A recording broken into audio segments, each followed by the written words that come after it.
What's going on is Anton from AntonDaniels.com. I appreciate you guys for continuing to rock with us.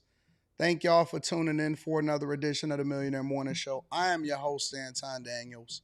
What up, what up, what up, what up, what up? What's going on, friends and family? How y'all feeling today? I appreciate y'all for continuing to hold me down. It is Monday, June 8th, 2028, year of our Lord. And we are back. What up, friends and family? I appreciate y'all. I see y'all in the chat. And I will continue to highlight how awesome y'all are in the chat. What's happening, y'all? Morning. Yeah, we early. We early. Missed a lot. We are doing a cold start today. And the reason why we are doing a cold start today is because we're piloting some new things and we're changing some things and we're modifying some things and we updating some things. You know what I'm saying? So we will be having different conversations. No, let me change this real quick. Yeah, we will be having different conversations. Um, and I'm excited. I am. I'm excited. I'm very, very much excited to be able to kick it with y'all. And what's happening? I see you, OGK Cooper, all of that. Thank you, Desiree. I appreciate you. This will be a little bit longer of a show today. All right. So I'm going to just tell y'all that right away. This will be a little bit longer of a show. And the reason that it's going to be longer of a show is because we want to get into the habit of how long these shows are going to be. So my goal is to do a roughly 3.5 to 4 hour show every single day. Hopefully my audio is right. Hopefully y'all can hear me well. Mic check 1 2 1 2. Mic check 1 2 1 2. Can y'all hear me well?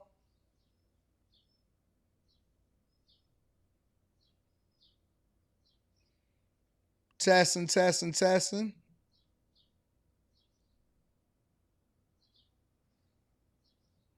Let me know inside of the chat if y'all can hear me well.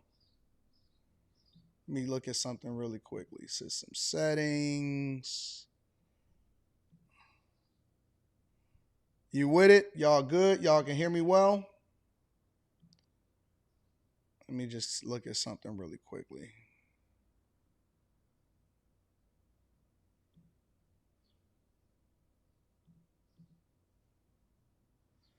All right, we should be good. All right. You said it's a little low. Is it a little low for everybody or is it just a little low for Little Black Duck? Should I turn it up a little bit more or are we good?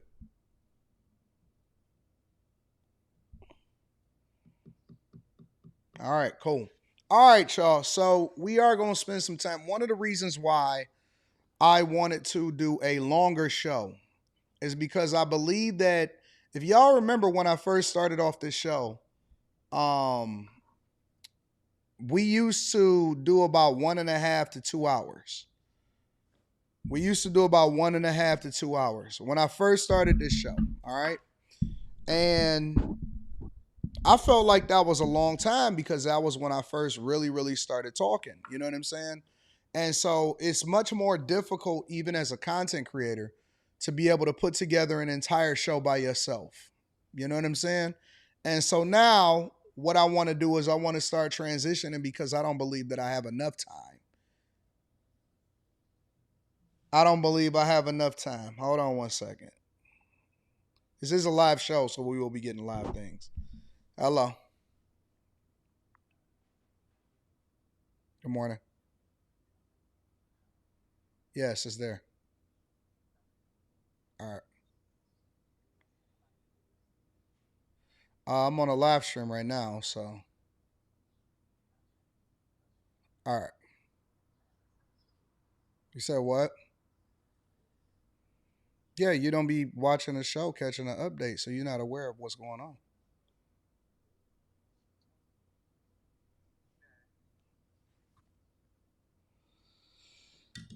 All right, so let me give y'all a few updates again. So we will be doing longer shows because I don't believe that I have enough time to be able to mine through all of the information that I want to give you guys. So for example, we have some much longer interviews today. The fired CBS News or 60 Minutes guy, Scott Pelley, he did an interview. Trump recently just did an interview with Meet the Press. I want to go over that. Also, I want to give y'all an update. So, a lot of y'all were asking me to cover the whole Rick Chow case, right? You were asking me to cover Rick Chow. I covered it. I gave you all my thoughts based off of what I seen happen in the court case. But I wanted to get a little bit deeper into the conversation. And so part of this new thing that we got going on over here at the Millionaire Morning Show is we are going to be bringing people on the platform in the morning on certain days. And we're going to be, getting their perspective because I want to know more about what they have to say. On Wednesday, all right, on Wednesday, I am bringing the lawyer, the black lawyer, on the platform in the morning to be able to give his perspective because I think it's important for us to get it out of the horse's mouth and be able to ask the questions that we want to ask. So on Wednesday, all right, on Wednesday, I am going to be bringing the lawyer, the lead lawyer of the Rick Chow case that got him off and got the no guilty plea or the no guilty, not guilty jury verdict. All right. So make sure y'all tune in on Wednesday. We also have some more guests coming on throughout the weeks. So hopefully I can get the people that you guys asked me to get. I'll reach out to them and see what their response is. Again, I talked to the lawyer this morning. I left him a message over the weekend and then I got a response from him this morning. And so we was talking about it. Somebody said, what about changing the show's name to the Anton Daniels Show? Yeah, Sean Kent. That's correct. I asked y'all if y'all wanted me to change the name of the show, and y'all said no. I asked the people, and I said, do y'all want me to change the name of the show? And everybody said no. They said that we have brand equity with we have brand equity with the name The Millionaire Morning Show. And so they said they wanted to keep the show the same. All right. All right, y'all, let's go ahead and get into it. I don't want to waste too much more time. And the reason why I don't want to waste any more time is because we got a lot that I want to cover. And that's the whole reason why we're extending the show to at least 3.5 hours to 4 hours. All right. So the first thing I want to do is I want to acknowledge the people that support the platform the most. Shout out to Mike That Dude. I appreciate you, Mike That Dude, for holding me down. Spencer Campbell. Thank you, Spencer Campbell. I appreciate you. Also want to acknowledge a couple early super chats. Shout out to Just Christian Black. What up, though? He says, I appreciate you. Thank you, Christian Black. I also want to give an acknowledgement to High Tolerance. High Tolerance says, good morning, AD and all of the chasers. Peeped out the interview with that mother whose four-year-old son was given THC lollipop at school. It's in the mailbox. What? All right. I'll have to look into that. I'll look into that. Definitely going to look into that. All right, y'all. So the first thing that I want to start off with, and again, I could be a lot more informational because now we have the capacity to be able to kick it with you guys a little bit longer. I could take my time. I can cook. I can do all of the things that I want to do. And I also want to ask y'all to be patient with me for the next week because I am implementing some new software. I'm implementing some changes. And so that'll help me create a better platform and a better show for you guys. All right. So the first thing that I want to get into, and I do got my sound effects back. Yes, I do have my sound effects back. The first thing that I want to get into, to be honest with you, is the jobs report. All right. So I want to get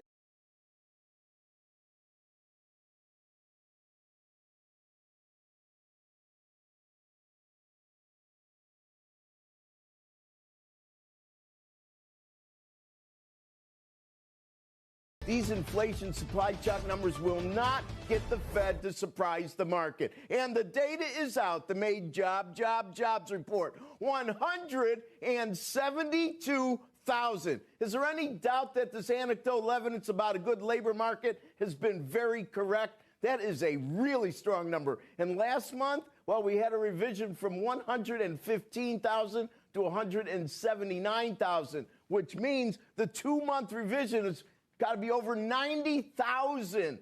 That is a good number. Even manufacturing posted a 7,000 job gain. So how strong is 172,000? That would be the best number since 185,000 in March. These are solid numbers. If we look at what's going on with average hourly earnings come in at 3/10 as expected. If we look at average hourly earnings year over year, 3.4 as expected. And I would like to point out that on the month over month, 0.3 is a tenth higher than the 0.2 in the rearview mirror. But the 3.4 year over year is 2/10 light. 2/10 light. 3.4 would equal where we were in March. We started the year at 3.7. Okay. Now, if we look at the work week, and the work week, of course, has been getting a bit smaller. The average work week's coming in at 34.3 as expected. The unemployment rate, drum roll please, 4.3. Well, we didn't really need the drum roll. That is a very, very nice historically low rate, and it's pretty steady there. As a matter of fact, we're at 4.3 every month this year, except for February, we're at 4.4. Labor force participation rate, it's been moving lower. You know, last month it moved to 61.8. That was the smallest since September of 21, and that's where it's camping out at 61.8, and that's really depressing. You know, you read these statistics about how many able-bodied workers are not working or looking for work. That is something we need to deal with. And finally, the last part of this number is the underemployment rate. We call it U6. The actual employment rate's called U3. U6 comes in at 8.1%. 8.1%, how does that compare? Well, it was 8.2 last look. It was 8% before that. The low water mark was 7.9%, and that was in February. What has the market done? Exactly what you would expect. Interest rates are going up, and not for a bad reason, for a good reason. A good reason, because the economy is doing much better from the view of labor than many had expected. So before, the number of 10-year was around 447. Right now it's hovering at 453. A 2-year was at 404. It's now at 411. And the pre-opening equity. Now, let me say this, that this is not something that Trump wants, right? It's a gift and a curse. It's 3 things that's happening here. The first thing that's happening is we actually are starting to see the I'm not going to say the repercussions, but we're starting to see the opportunistic growth that is happening within the industry, and that we're having more jobs. Now, let me caution you by saying that there's always a jobs revision, right? There's always a jobs revision, meaning that even when you have a good jobs report, we've seen it multiple times during the Biden administration. It happens during every single presidency. You always get a jobs revision. So they come back a month or 2 later when nobody cares, and they say, well, this is what the real jobs number is. But the early reporting for what jobs are is 172,000 jobs outperforming the market, because now you're starting to see less and less videos of people saying, well, I got laid off or I can't find a job. And let me just say this. There are opportunities within the market. It's just a lot of people don't want to do the jobs that's available. Well, what does that mean? That means that you'll get people on a regular basis that says, well, I don't really necessarily, I can't find a job. No, you can't find the job that you want. And the industry is changing significantly and dramatically. The industry is changing significantly and dramatically. So the types of jobs that are available, right? Because there's always going to be more jobs. One of the things that you'll see CEOs say, including Elon Musk, is we have to have more kids.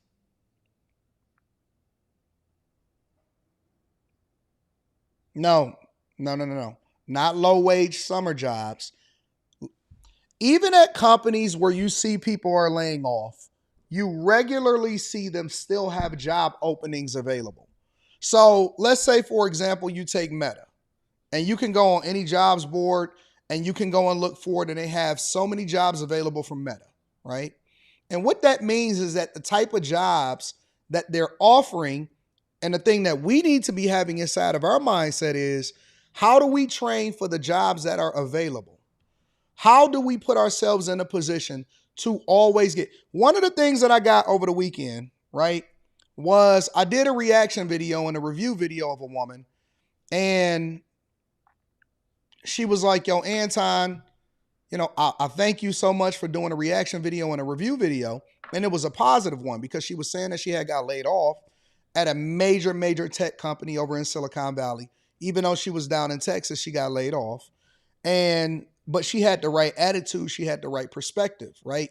And she was also in an industry that you don't see people laid off for long. And as long as you know how to network effectively, you can get through. And I'll actually show you,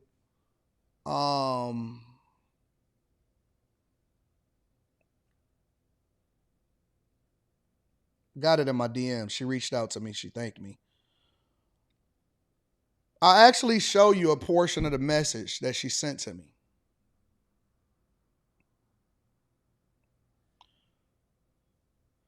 She says, hi, Anton. I know you don't know me. And I'll just show you a little bit, right? I'm not going to show her name or anything like that because I don't know if she wants me to show her name. She says, hi, Anton. I know you don't know me, but you shared my video when I got laid off from X company on YouTube.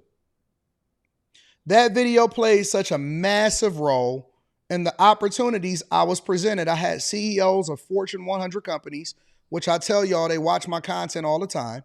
I had CEOs of Fortune 100 companies. I even got some of them inside of my Patreon. Reaching out, referencing your video. I'm so blessed to have found an opportunity at X company that I was laid off competitor, but genuinely don't think it would have come to fruition without them seeing your YouTube. I'm so grateful you have gained a subscriber for life. If there's anything I can do to help you, never hesitate to ask. Keep doing what you're doing. And then she put her information or whatever, and I responded, and so I was having a conversation.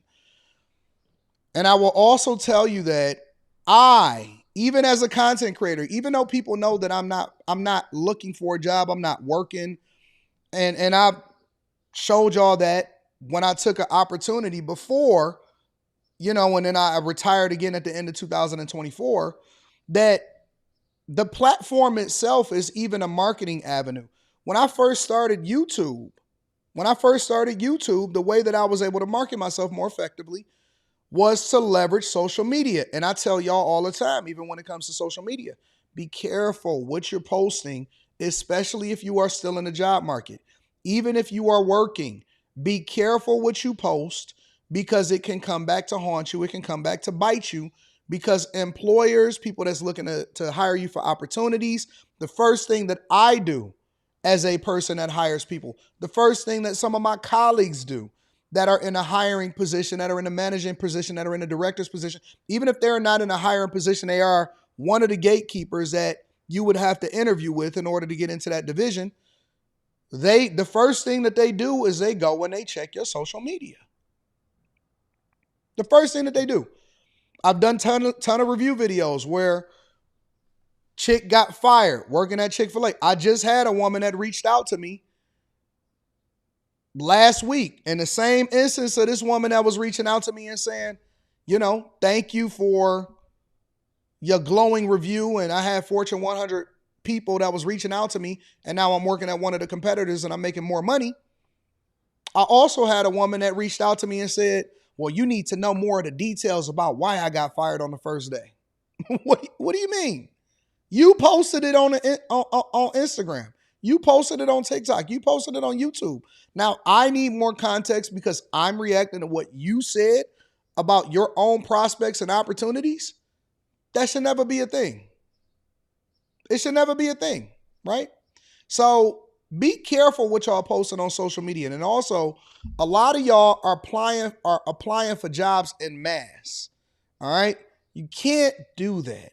You have to tailor your resume, your cover letter, what you're putting out there, take a decent photo, all of this stuff. You have to look at looking for a job like a job. And so y'all will post this nonsense out there. You know what I'm saying? And then you'll mass apply to everything. You a former supply chain manager and now you looking to apply to be a manager at McDonald's, but you never tailored your resume for retail. You're competing against a bunch of other people. Now they even have AI to filter through the BS of what you putting out there because you're not looking for the right type of job. A lot of times people don't want to get physical no more. People don't want to get physical no more. They don't want to do the physical jobs, and they want to do the same thing that they was doing when they was working from home. They want to sit back. They want to sleep in. They want to make the meetings when they want to and not when a company tells you that you have to go to the meeting. And then you don't understand why you can't find the thing that you want or the position that you want is because the type of job that you're looking to do and apply for is not available to you. And I'm gonna be honest with you. We also have gotten lazy. Absolutely. We have gotten so lazy. Yes, we have. The Dow futures, they're now down just a bit. They were up 20. Now they're down about 20. Why? Well, interest rates may be spooking it a little bit, but in the end, not all higher rates are necessarily a bad thing. Back to you. Rick, yeah, initially it's like, oh boy, we're not going to get our cuts. People talk about hikes, maybe that's what is in it. But you know what? The market has been, look, the S&P's been up 10 straight weeks. The markets knew that the economy was doing well already. So if it doesn't go up today, it's not because it's a bad number or anything. I celebrate this, and the market should be going up. Oh, absolutely. You're right. The market already knew. The market priced in a solid economy. You're absolutely right. 10 weeks ago, we're wondering what the hell. It keeps going up. Against most of the experts, by the way. Right. That's what I mean. But in the back of everyone's mind, on the right side of this racehorse. That's right. There's still people, traders and investors can't get it out of their head that they would like lower rates and a Fed cut or something. Maybe they'll get it based on something else down the road. But Trump wants a rate cut because he wants to accelerate the economy even more. Remember, y'all, when they raise rates, and the reason why, because everybody wants to blame Trump for it, when the Fed raised rates, right, and they raised them significantly, it was because we were facing historic inflation numbers. We were at 9 and 10%, and in some cases, depending on your lifestyle, we were at over 11 and 12% inflation. People forget about that because they have short memories. And it's a what have you done for me lately type of space and economy that we live in. And so remember, when Biden was in office, inflation had shot up so significantly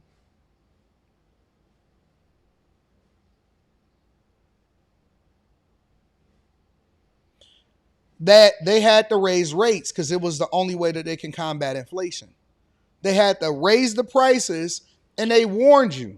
I remember specifically doing shows where they were telling you there will be bloodshed. There will be problems in the future. We are going to have to solve for the issues that we've created in the future. This is what the Fed was telling us during the Biden administration.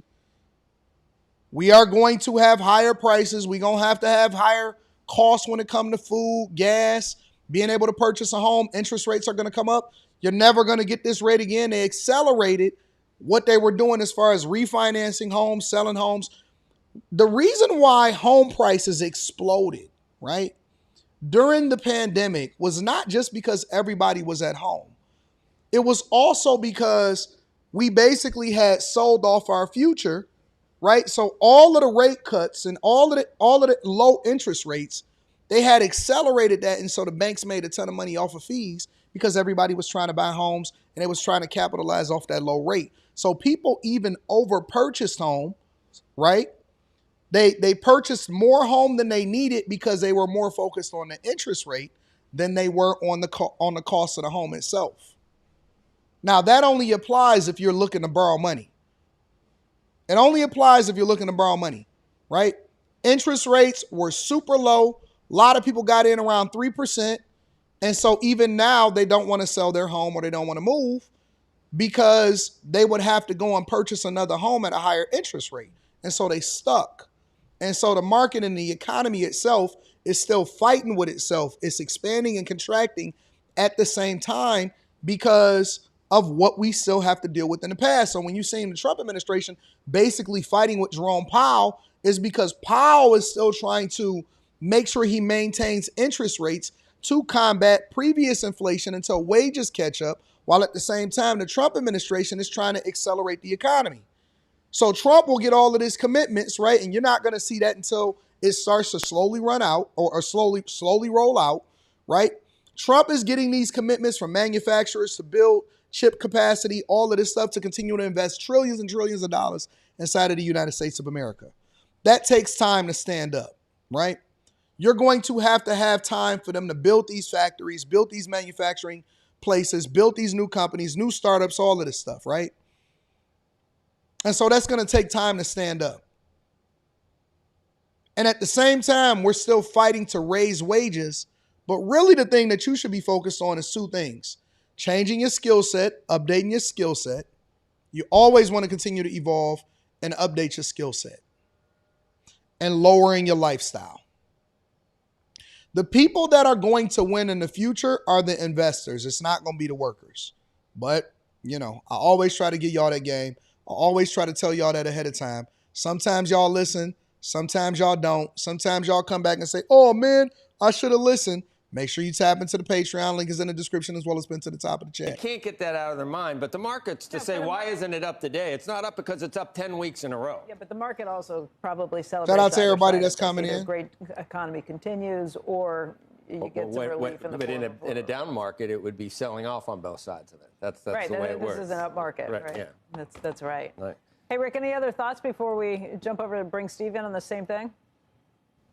Well, I'll tell you what, one of the things that I really am nervous about, and I underscored this, is labor force participation rate. These numbers need to reverse, and I know that many are going to talk about immigration, and I understand that. But I still say, what problem we have is that we overspend. We're a generous, benevolent society, but we need to get able-bodied workers to be looking for work or get back in the workforce. This is a big structural problem in the country, and it needs to be addressed. And Washington has to get their act together and quit running around and not doing anything. They should do their job instead of trying to micromanage families and social issues. Well, Rick, post-pandemic, we heard about that the safety net was almost too lucrative for some people. And that's exactly right. Is it still like that? People probably more not to work. Absolutely. If you look at all the generous programs, all of them, the problem is that you try to take back $1 of generosity during a crisis, you're not going to really get it back. How many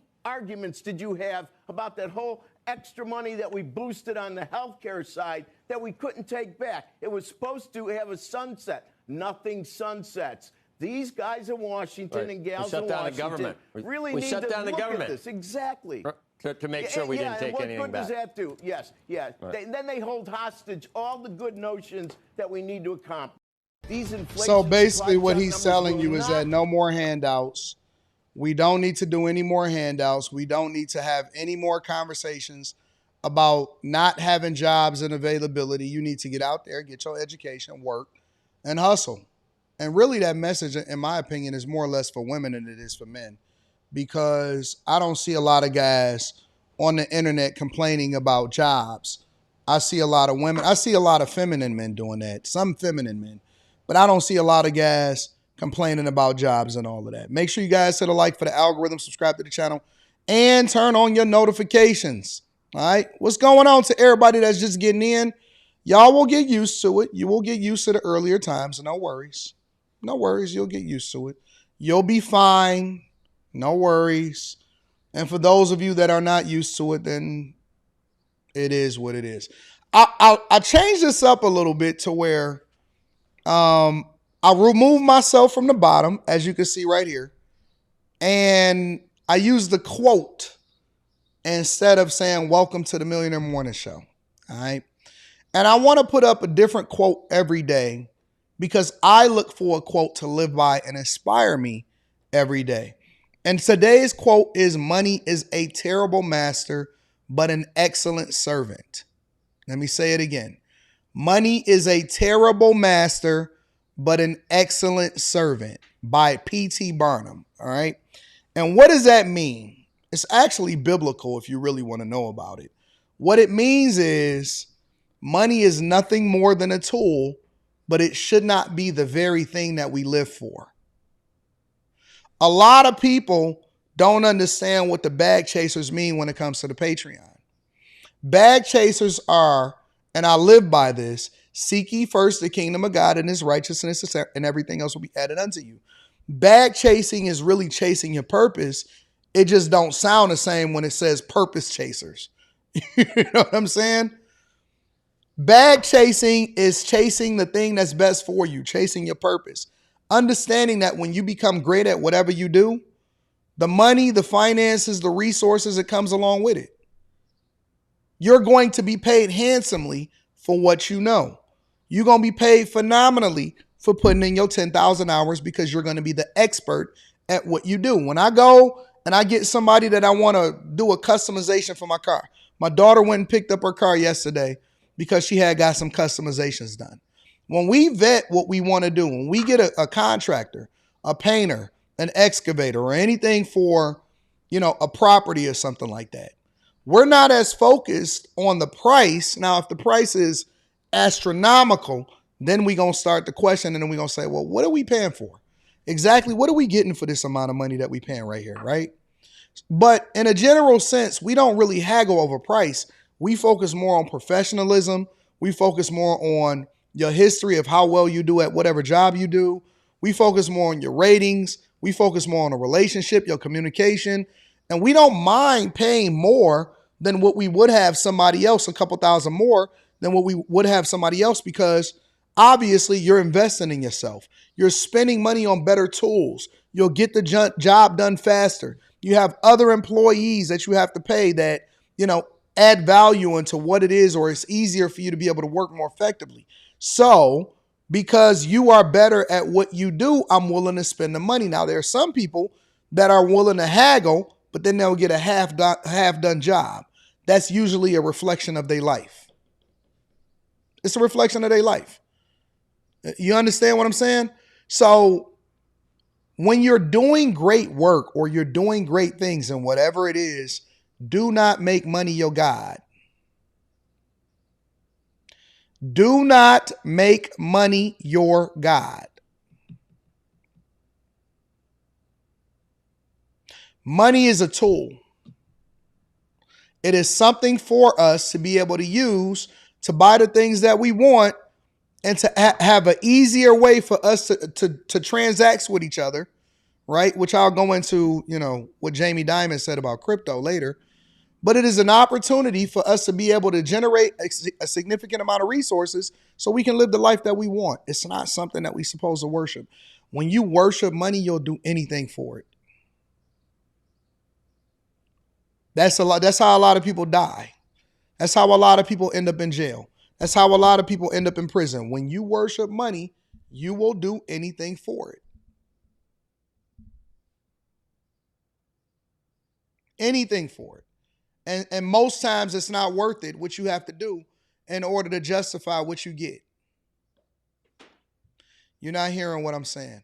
Most of the time, it's not worth it when you have to justify what you get in return. It is a tool, nothing more. Make sure you guys hit a like for the algorithm.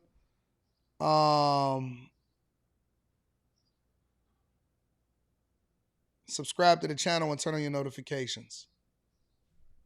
I'll be getting a lot of super chats. Not super chats, text messages and stuff, and I'll be handling busy. Y'all know how it is on the Millionaire Morning Show.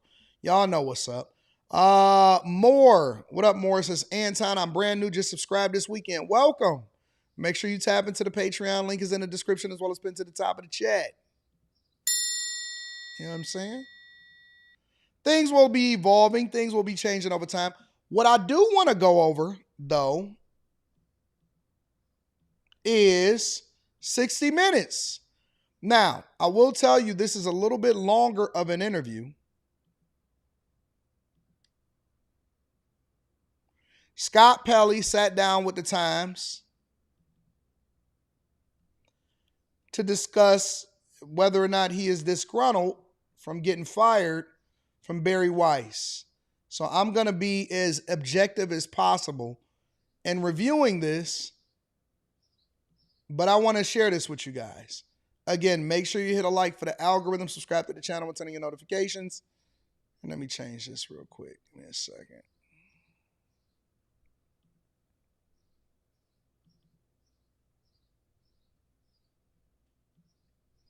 Let's get into it, y'all. Thank you so much for coming in. I know that this is a very difficult moment. You were just fired from the news organization, which you were at the heart of for 37 years. I can't believe I'm hearing those words. CBS News. Yes. I want to actually start by just asking you how you're feeling in this moment before we start how you got here. Well, if we want to talk about it at an emotional level, the best thing that I can imagine in terms of describing it is that it's like your spouse was murdered. There's some moments of the day I feel fine. There are some moments of the day that I just frankly fall apart when I least expect it. Not that there's any particular trigger. But I do want to be clear that I do not feel sorry for me. I don't care about me. I'm fine. I care about these people that I left behind, the people who are still trapped there, and this institution that I love so much. You said that I've been there 37 years. I've been married 42 years. So that's the depth of my devotion. Let's talk about how we got to this moment. A few days before your firing, several high-profile 60 Minutes correspondents and leaders were fired. Leading up to that, there'd been a lot of reporting about changes that were coming to 60 Minutes. Was that the sort of change you were expecting? No one saw the Black Thursday massacre coming. You know why Scott is so intriguing is because he's so dramatic when it comes to his description of everything that's going on. First of all, I believe that a lot of what he's saying is going to be true according to how he believes it, right? According to how he scripts it. Because we all have an opinion of what should happen, especially when we're the ones that's on the receiving end of getting pink slips, right? But I also think that Scott is full of shit. Excuse my language. And the reason that I say that is because he's comparing his job to his marriage. He's saying that, well, I'm not worried about me. I'm worried about the people that are left behind. Stop, bro. You worried about yourself. You worried about your position. You worried about your own job. You worried about the thing that is meaningful to you. And everybody else comes second to that. Because in a way, we all selfish like that. Real talk. Let's just keep it 100. And I'm a make sure that I go back to the censorship style that I do for the Millionaire Morning Show. But it's all not. When we want to do an interview and we want to tell a story, we want to play it up, especially for somebody that used to be in 60 Minutes. You know the game, and so you want to play it up as much as you possibly can because you want to emphasize how meaningful this thing is to you and how you're the sacrificial lamb for a greater cause and a greater purpose and standing against political corruption that is affecting what's going on in our journalistic integrity and all of this other stuff. Bro, listen, all of that comes second to our own well-being. Let's be clear. It all comes second to our own self-interests. What's up, everybody that's joining the show right now? I appreciate y'all for tapping in. Don't be fooled even a little bit with the situation and the circumstance. Abe the Hunter says, here we go. We in here. Abe the Hunter says, bro, he is paid. He didn't have to work there. Listen, you can believe that nonsense if you want. There are people that make $100,000 a year and they still need to work in order to continue to make money. You don't know what his circumstance is. You don't know what his situation is. You don't know if people have enough money to retire to live the lifestyle that they want to live. You don't know what he got. You don't know if he got bookie debts. You don't know nothing. People kill me jumping in and all they don't want to talk about or defend the situation. They want to start doing stuff and having conversations about stuff that's not even meaningful to the conversation. How do you know? What do you know? You don't know what Scott's financial situation is? It's plenty of people that make a bunch of money and they got tax problems, or they broke, or they still putting their kid through this, or they tried to invest in a business and it went bad. You don't know? I don't know. I'm not even speaking about whether or not he can afford to or he don't. Some people got the money and their self-interest is in the work that they do because their legacy is closely tied to what's meaningful to them in a job.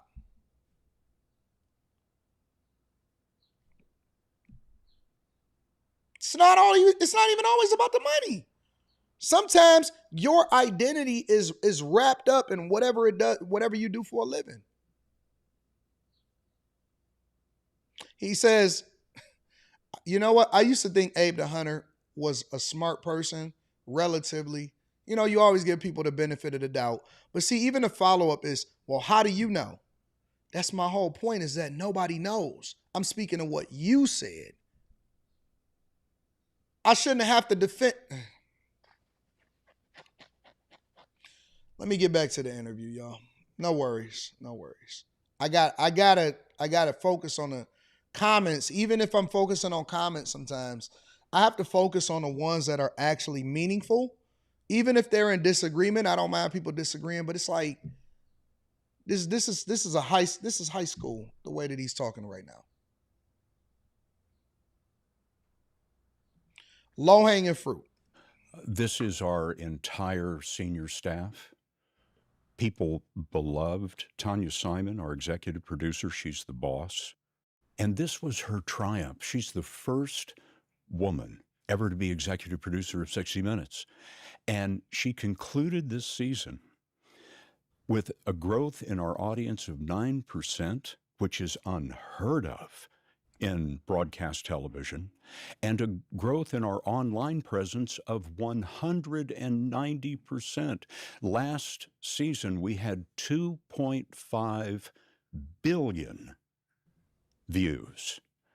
That's a third of humanity. So we're riding high. This management team has been brilliant. Tanya has the best first year of any executive producer, and I've worked for all of them. And then the night before, Tanya and I and Dragan Mihailovich, her deputy, et cetera, we're all at the Emmy Awards, and we win 2 Emmy Awards. Within hours, all of those people have been wiped out, and 1/3 of our correspondents have been fired. And at the same moment that happens, we are informed of our new executive producer. His name is Nick Bilton. I'm sure he must be a wonderful man, but no one had ever heard of him. He has 0 experience in television news and no experience in management. So imagine how we feel when someone like that comes into a shop like 60 Minutes. Well, we got to look at it from a couple different ways, right? The first way that you look at it is he's right. Because let's explore this objectively from both lenses, all right? On the first wave, you can say, well, he's right. The numbers is the numbers, and you can't argue with the numbers. If we produce a car, matter of fact, let's use a real example. The Dodge Challenger and Charger, right? And they were a hit. They were a hit for so long and so much that we were willing to deal with an antiquated interior with old technology because people loved the Hellcat, the Hemi, the 5.7, the 6.2, jailbreak all of the different versions. Yep, everybody complained about the prices and it continuing to go up. The Hellcat, the Demon, 700 horsepower, 707 horsepower. Now they pushing out 777 horsepower. And the minute that they brought in and they tried to redo it through Stellantis, through a new vision, right, that went against what the old vision was, people revolted and they was pissed off and they said, we're not buying that piece of crap, right? So on one hand, you can't argue with the numbers because the numbers is the numbers. You can't argue with the numbers. On the second hand, you still a worker. You still a worker. Meaning that it doesn't matter how you feel when you are an employee of somebody else and of another company. You get told what to do. You don't get to determine what you want to do unless you got that type of pull to where they're not willing to let you go. In the event that they have a disagreement with you, if you're that great, right, you got to be the LeBron James, the Michael Jordan, the Steph Curry, and even when they time go up, if they complain too much, you can still get traded or we'll let you go and be a free agent. We don't think it's worth it. So on one hand, he's right. The numbers is the numbers. On the other hand, who are you to tell me how to run our company? Objectively speaking, I'm trying to look at it from both lenses. Explain to me exactly how you felt. Shock, dismay, impossible to believe, searching desperately for an explanation, knowing that an explanation would be forthcoming and then not seeing that. No executive at CBS News, our editor-in-chief, Bari Weiss, coming over to 60 Minutes to explain, to talk with us, to sit with us. That's a family at 60 Minutes.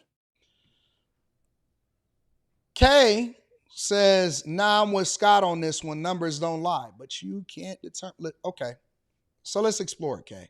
Let's look at it. Let's talk about it for a second. I believe Trump had a lawsuit out against CBS, right? Let me look it up real good. Trump lawsuit.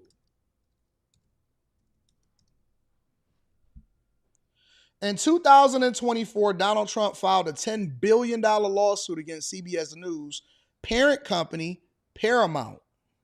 He alleged that 60 Minutes deceptively edited an interview with then Vice President Kamala Harris. Now, let's remember, right? Let's remember, Kay, because that interview, we don't want to have the whole conversation. We want to limit the conversation to only one part and say, well, the numbers was good. Well, yeah, but the integrity of the platform was questioned because in the same way that Scott would sit here and say, well, the Republicans are now trying to control what happens in the media, how can you not make that same accusation when they edited a Kamala Harris interview that was supposed to, and what they told the general public was, this is an unedited interview and this is of what's going on with Kamala Harris. So then the word got out that they had edited the interview, which could have completely swung the election according to how Trump felt about it. And so he filed a lawsuit by which Paramount then had to settle. And so here's the question that you ask yourself, because again, we look at it from one lens. We don't look at it from the business lens. He's looking at it as a person that was working for the company that was an editor, or a person that looks at it and said, this is a family environment. But we're not also looking at the fact that they got themselves a lawsuit on their hands to the tune of $10 billion in which their parent company, Paramount, had to settle.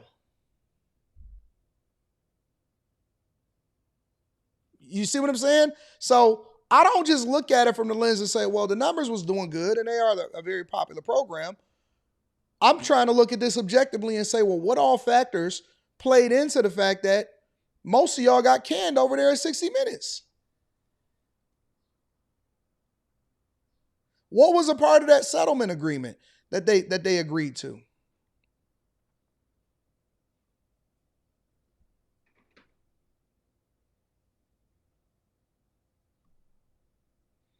They had to pay $16 million on that problem alone And they had to pay legal fees, lawyer fees, and all of that.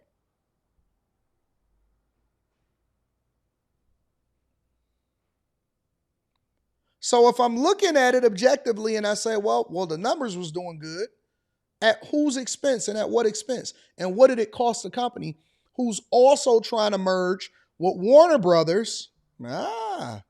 See, again, y'all want to look at it as just politics. They are also trying to buy Warner Brothers in competition against Netflix in order for them to be able to get that through, especially when it comes to antitrust and all of that. They have to make sure that they get approval through the Trump administration.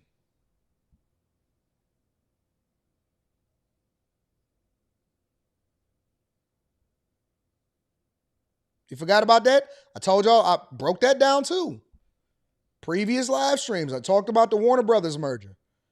Or not merger, but the buyout from Warner Brothers, Paramount, the tie up to Oracle, Larry Ellison and his son. Listen, y'all, listen. In any way you want to frame it, no matter how you want to look at it, I need y'all to put y'all business hats on and know that this all comes back down to the money, baby. It's all about that bread. It's always going to come back down to the money. We can feel some type of way about it. We can go back about it. We can continue to have these conversations and say what should and shouldn't happen. Are you affecting the bottom line in a positive way? And if not, how is this thing going to change? It's not just about, oh man, I don't like the journalistic integrity. This is what influence. It's a strong case that can be made that if they did not play their hand wrong when it came to the last election in 2024, we wouldn't even be here having this conversation. It's a case that could be made that if Paramount was not trying to buy Warner Brothers instead of trying to lock out Netflix and prevent them from being able to buy it, that we wouldn't even be having this conversation. It's a strong possibility that if that lawsuit had never been filed because they didn't edit the footage to try to make Kamala Harris look bad, we wouldn't even be having this conversation. But when things get fumbled, heads roll, and changes have to be made.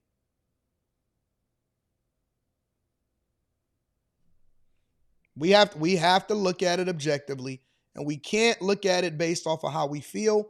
We have to look at it based off of what it is. It's not about us. It's about the truth. My colleagues and I have worked together 10, 20, 30 years. We travel together. Nobody cares. We dine together. Nobody cares. We go into literal combat together. My former boss and former producer, Bill Owens,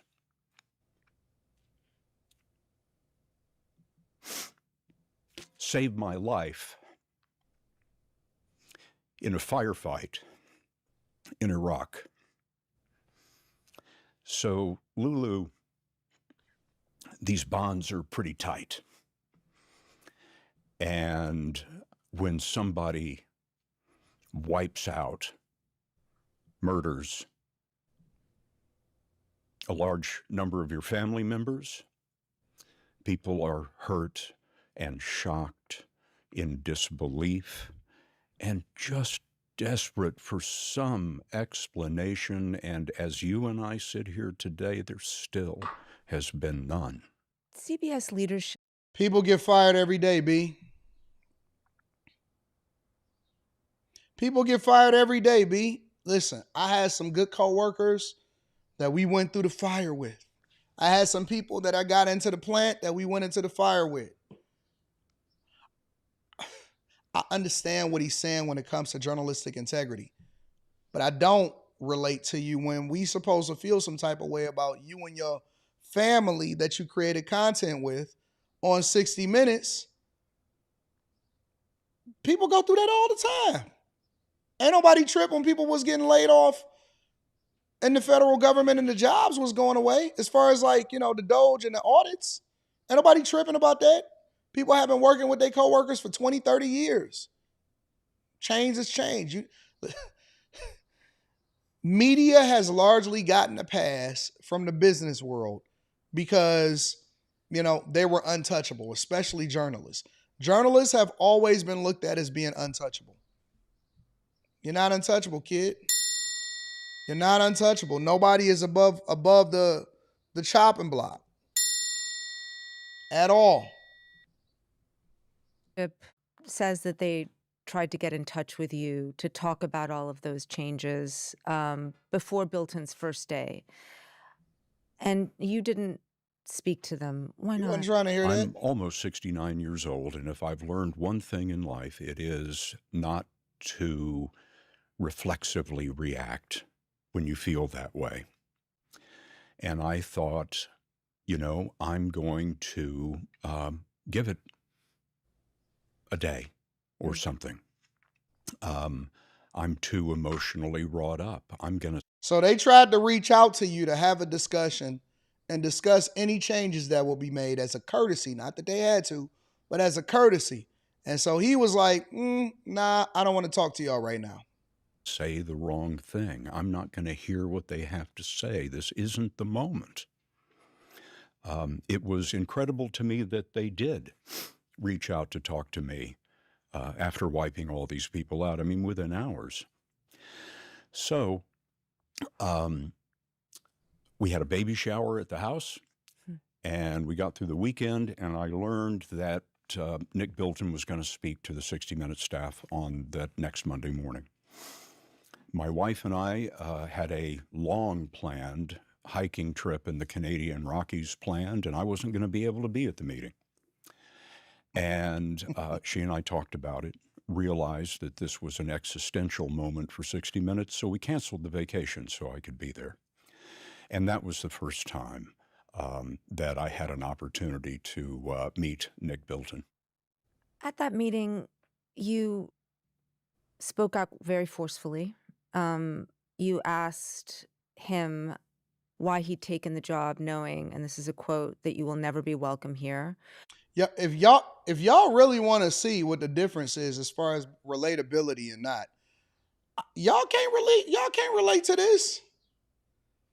Y'all listening to him talk and y'all listening to him have a conversation, and he's so far disconnected from what the reality is out here in these streets, he didn't realize, for whatever reason, he didn't realize he was still an employee. He didn't realize that he was still an employee. He thought that he was bigger than the program. And my wife and I, we had a scheduled planned vacation. We had just got done with the baby shower.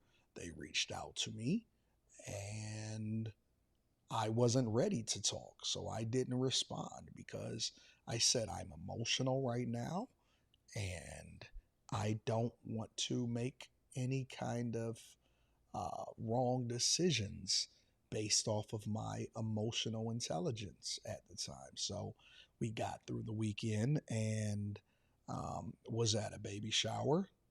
I neglected to respond to the executives at the changes, and we had a vacation scheduled through the Rocky Mountains to paraglide, climb mountains, and go to a resort. And I don't understand. I mean, we realized later that this was an existential crisis, and so canceled the vacation so that we can go and meet with these foolish executives and the new bosses. What? What? I'm sorry, sir. I'm sorry. I know they was over there at CBS News like, who he think he is? Hey, Bari, Scott think he bigger than the program. So I know the people that are focused on the politics of everything is they in one bucket. We in a whole nother lane and a whole nother bucket when it comes to relatability. You're not bigger than the program. And here's the thing. Here's the part that y'all got to remember. He never got fired until he started causing a fuss. He, as far as I know, I could be off. He was supposedly still supposed to be a part of the company.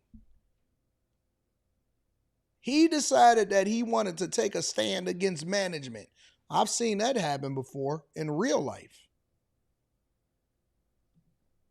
Why did you decide to have that first interaction with your new boss in public and not behind closed doors? It wasn't in public. It was behind closed doors.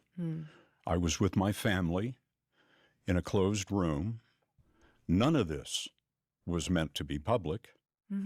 But Lulu, imagine I'm walking into this room with these people who have devoted their lives to 60 Minutes. They have not received any kind of explanation. They are waiting for Bari Weiss to walk in the room in the hope that she's going to explain why this tragedy has occurred and why it was so necessary. And I'm waiting to see who comes in, and it's Nick Bilton and one of Bari's deputies. No Bari. People are a little shocked by this. I want the big boss to come talk to you. As we're standing in there, Nick makes his way to the front of the room and does something absolutely jaw-dropping to me. He pulls out his phone and begins reading a statement off his phone. Probably from Bari. In a room full of 50 heartbroken people. The callousness, the tone deafness of that, you could hear the groan in the room when that happened.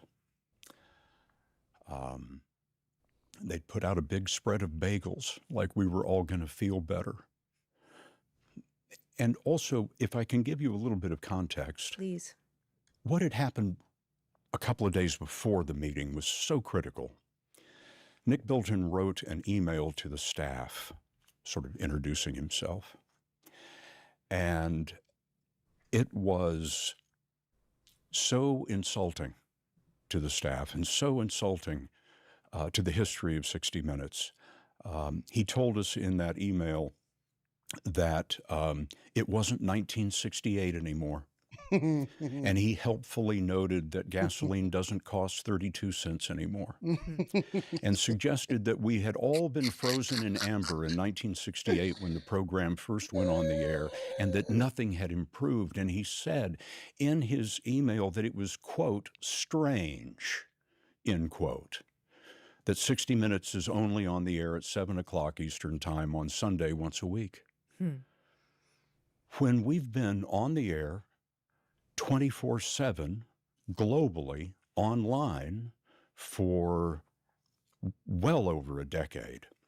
It betrayed the fact that Nick Bilton didn't know anything about us, didn't know anything about our culture. He wanted to be understood. And yet was being imposed on us.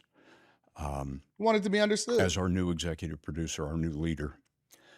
Imposed so people read on that us. memo. They had already made up their mind. It's heartbreaking. It's hard to compare this to anything other than something that actually could happen to your family. It's a very loving and empathetic organization.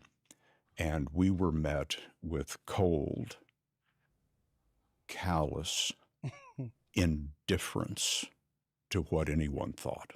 Why did you feel that you were the person that needed to get the answers to the questions that you had? Because he thought he was and everyone untouchable. He had thought he was at big that dog. meeting?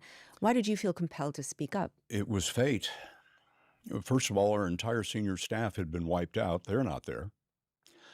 I looked around the room. I'm the only correspondent there. So he still had a job. Let me translate this to y'all from a C-student's perspective. He was still working. He still had a job. He felt like it was his duty to stand up for the people that are being wronged, especially with this new producer who doesn't know anything.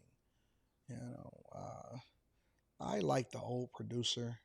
The new producer, he doesn't understand us. So he felt like it was his duty to pull rank and had a conversation and say what he wanted to say when he wanted to say it. Surprised me very much. I learned that my colleagues were out shooting stories, as they should be in the month of June. But I'm the only correspondent there, which surprised me. And I looked around at my friends and colleagues in the room and realized I was the senior person. Only I could do it. None of them could be asked to take that risk. So when I saw Nick Bilton's email and then saw him reading to my broken-hearted people off his phone, I felt that somebody had to stand up for the broadcast, not just the broadcast, but the people. There are people in that room who go to war zones when they are pregnant. Told you. I told you. Newsrooms are sort of like the military or the police or You thought he was bigger than the program. the beautiful people at the FDNY down the street. It is They can't get rid of me. life-threatening You job. can't get rid of in me. many I am the instances. voice of 60 Minutes. You can't get rid of me. And very strong bonds, very emotional bonds are found or are developed in that kind of setting. And to have people running CBS News who don't know that, have never felt that, and don't understand it is a tragedy I never expected to see. You know, Barry Weiss came into the job with a mandate to evolve and modernize CBS News, to reinvent legacy media. In that meeting, you said Weiss was, and I'm quoting here, murdering 60 Minutes, language that you've used here. Can you explain to me what you mean by that? You're using words like massacre, murder. What do you mean by that? It was the wholesale nature of it. Our senior staff wiped out after a triumphal year. Let's remember that. If the ratings had collapsed or there was some journalistic scandal about a story, then okay, we deserve it.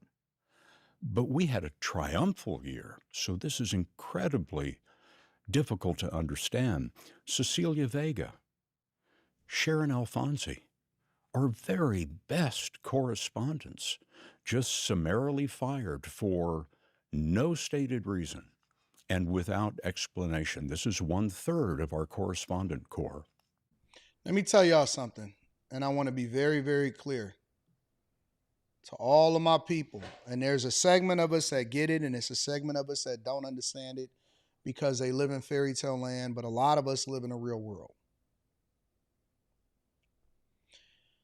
Let's say hypothetically you're the new boss and you go into a place and they already make it up in their mind that they don't like you, they don't like what's going on, they don't like the new direction, they don't want to evolve, and they want to stand pat because they had great ratings last year. We sold a lot of cars, we sold a lot of books, we sold a lot of whatever. The company is doing well.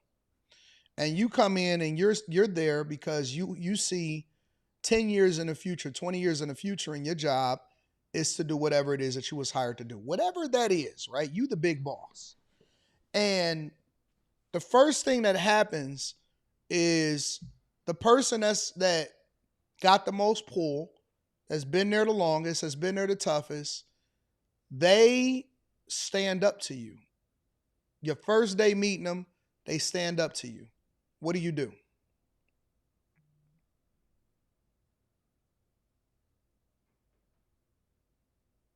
Let me break it down to a C student's perspective. You a step baby daddy. You a step baby daddy, right? And you come in and everybody move into your house because you're the breadwinner.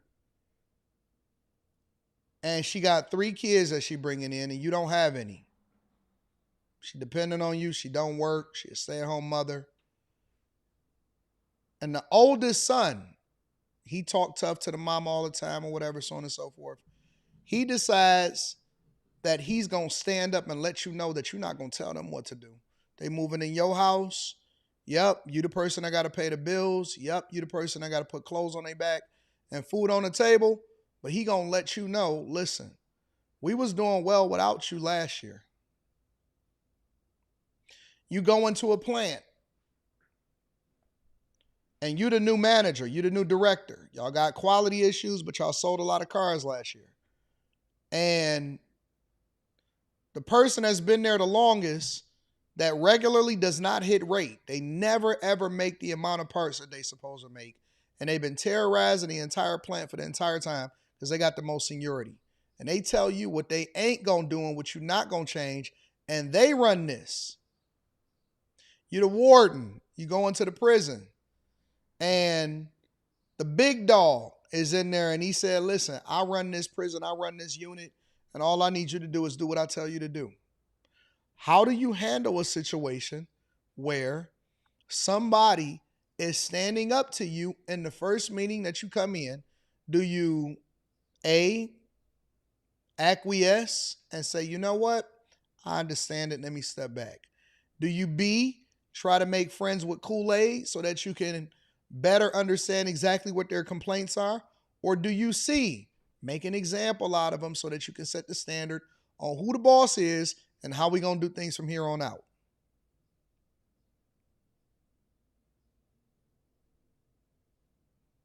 A lot of people would say B. I think C is more appropriate sometimes. Because the one thing that you're not going to do is you're not going to undermine me. You're not going to be a problematic employee, and you're not going to make my life difficult or my job difficult. And I got to make an example out of you. I have to make an example out of you. I have to let everybody else know that you don't run this. You're not in charge. You don't get to tell me what to do. And while I acknowledge the fact that you've been here a long time and you contributed tremendously probably to this company, and you're the voice of 60 Minutes, who you talking to?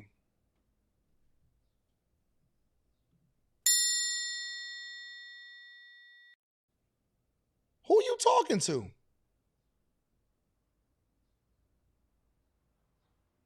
Facts, DJ Ace. Who was you talking to, homie? Listen, I know you've been here a long time. I know you're the voice of 60 Minutes. But let's be clear, it's a hierarchy here.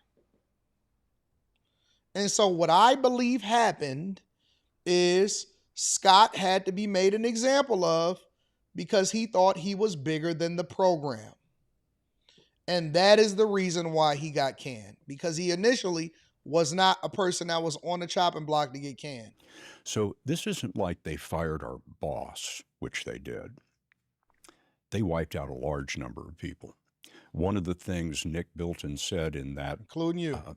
Ill-fated email to the staff was Buddy. that he was excited to tell, I'm paraphrasing here, he was excited to tell the staff about the new crop of correspondence. New blood, baby. And when I saw that, I thought, okay, they're going to Cheaper, fire all of us. faster, better. Eventually. That's the plan. He put it in writing for all of us to see. And so that's why I use these, admittedly for a journalist, hyperbolic terms. They capture the scale of what happened. You then do have a meeting with CBS leadership after this another very chance. contentious interaction. Can you tell me about that meeting and if you were at that point going in expecting to be fired? Oh gosh, furthest thing from my mind. That's why he It felt like hadn't he could occurred to stand me. up because he didn't think he was going to get fired. The president of CBS News, Tom Sobrowski, sent me a note and said, can you come by and talk to us? And I said, absolutely. I scheduled about an hour on my calendar for the meeting. I didn't know who was going to be there in the meeting. So I walk in the door and I see Bari Weiss is sitting in there and I think, this is terrific of her. She's come to this meeting. And now I'm going to be able to ask her these questions. She's going to be able to explain what happened. But it really didn't occur to you that you could be fired after this the so boss many of is your here. colleagues had This been is let great. go, after you'd had this very contentious interaction with your new boss? You know, some reporter I turned out to be. I just didn't connect the dots. I mean, was this meeting contentious? Yes, but 60 Minutes is known for two things: a ticking stopwatch and hard questions. And we ask ourselves those hard questions. Facts. Anybody that's ever watched The Wire and y'all felt bad for the security guard, you wanted to be one way. Man, what? You wanted to be one way. Man, I'm not stepping two. I'm not stepping two. I'm just saying, man, I gotta be here. I can't have you embarrassing me in front of the boss. You wanted to be one way, don't you? But it's that other way. It's that other way. Yeah, you don't get to be the boss here. It's one boss. And I'm gonna show you. Let me go through the rest of this video. In the shop. This is the reason why I wanted to change it to a longer show, because I can take my time. I can listen to all of the details. I don't have to rush because I need to get to the next story. I'm worried about a time limit. I could just let it roll. Because they sharpen us and make us better. There was a screening once with Mike Wallace, and Mike and the executive producer and founder of 60 Minutes, Don Hewitt, got into a big argument about a script. Wallace jumps up in the middle of the screening, throws his script up in the air, and yells at Don, "Well, then you write the effing thing." One of those pieces of paper comes down and slices an associate producer across the face. He's bleeding now. He's got a paper cut on his face. Aw. That was about a story. The meeting that I was in was about whether 60 Minutes was going to even survive or not. So you walk in, and what was the energy of the room? Hostile. Yeah, that's what happens when you get Dismissive. fired. Before You I say could it's take hostile. my seat, Tom Sobrowski said, "This is a firing offense." I was confused. I wasn't sure who he was talking about in the room. But it became plain very quickly that they were talking about me, and they were unhappy about the meeting that had occurred. A meeting that had ended in thunderous applause for me. So you basically embarrassed everybody. You embarrassed the leadership in front of all of the workers, and it ended in thunderous applause. And y'all thought that y'all was just going to continue to work and walk away, and that was going to be the end of the conversation? Yeah, I got something for you, big dog. If I may say so, because somebody had. He thought he was William Wallace. He thought he was. I bet you he walked away from that meeting and he was like, you know what? I'm a hero. I won. Nobody could. It was probably the first time in his life he had stood up to management over at CBS News, and he had told them what it is that he really felt. Because he had got tenure and he had time, and he had been there for a while and all of this stuff. And so he was like, you know what? We standing up to the man. We gonna stand up to the man. Well, now he can do all of he could go hiking, he can go canoeing. Instead of sitting here having a conversation with the Times, he should be hiking. He should be waterboarding and surfboarding and going to concerts and traveling the world and enjoying life. You know what? Their loss, let me see them collapse. Let me tell you what happens a lot of times. A lot of times we think, yep, the company is going to fail without me. And guess what happens? Hey, keep on going.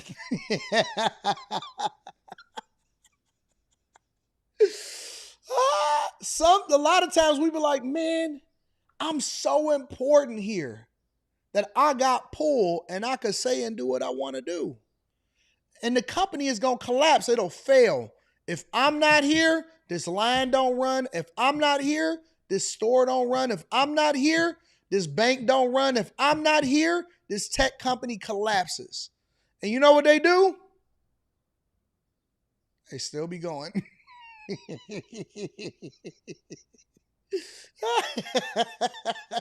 When I got let go from the steel mill, I'm like, man, y'all can't let me go. I'm too important. It's like, oh yeah. I talked to some of my buddies like a couple weeks later. I was like, so what's going on there? It's like, yeah, they retrained some new people and they got them popping. It's like, oh yeah. It's like, yeah, they plan on investing a bunch of money to redo the place too. It's like, okay, well, that was the day that I realized that I'm not bigger than the program. Scott got his a little later in life. He got his a little closer to 70. So Stood up for the broadcast. So I sit down, like, okay, well, let's talk about it. Tom accuses me of physically abusing Nick Bilton. This is a lie. I didn't come within 10 feet of Nick Bilton. In my life, I have never put my hands on anyone in anger. Not one time. And when he was caught in that lie, he said, well, okay, I take that back. they're going to find a way to get rid of you when they done. When they tired of you, when they done with you, they're going to find a way to get rid of you. It's over. And I said, great. It ain't even no coming back from that. Once they hate you, it's over. Conversation proceeded a little bit.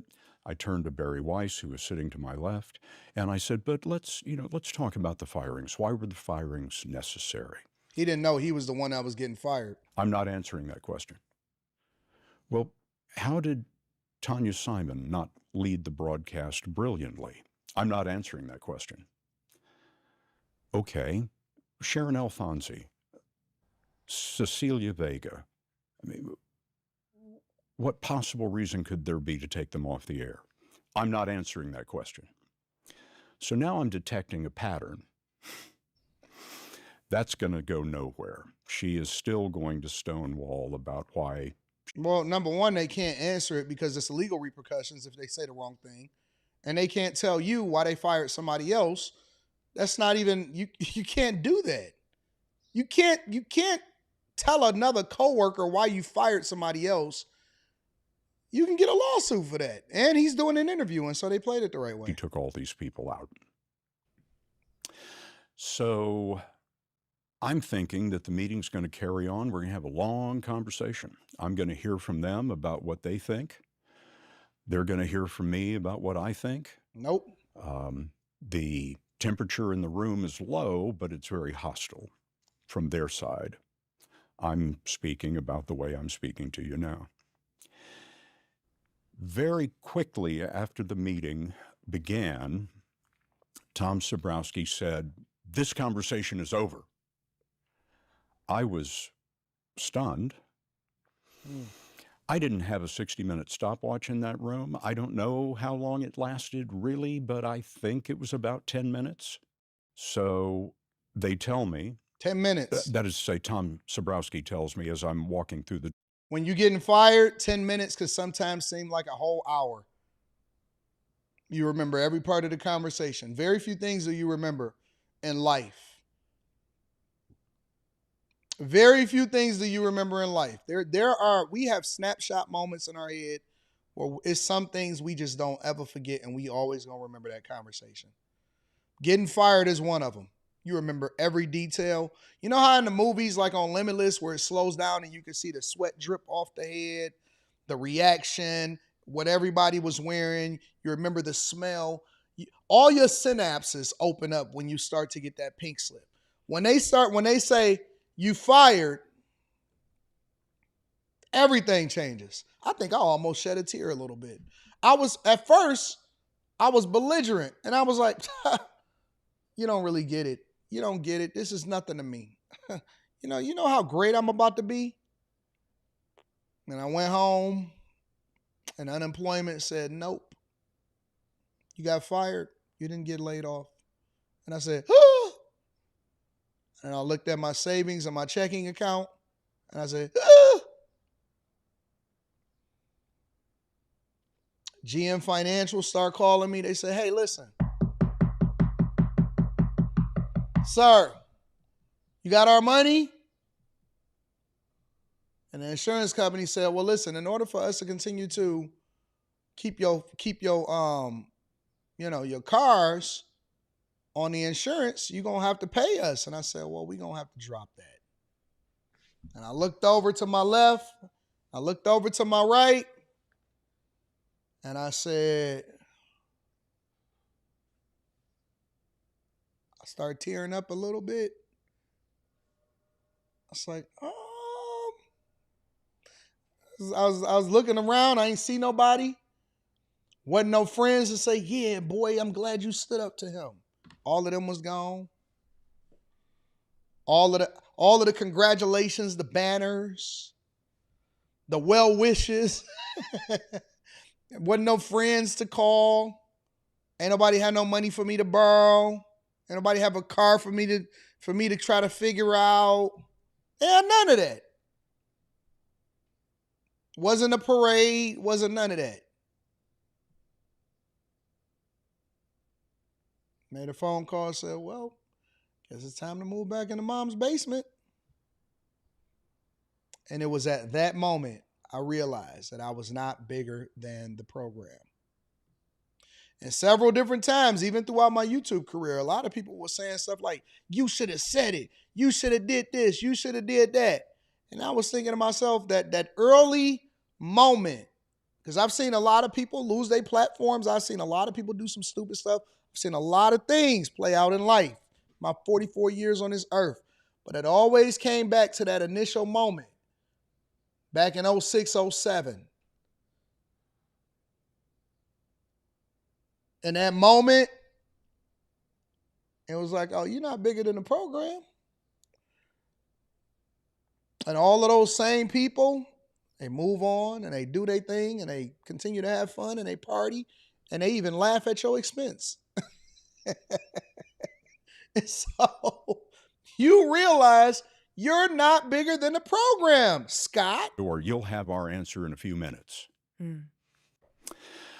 I went over to my office, and much to my surprise, all of my guys on my team were still there.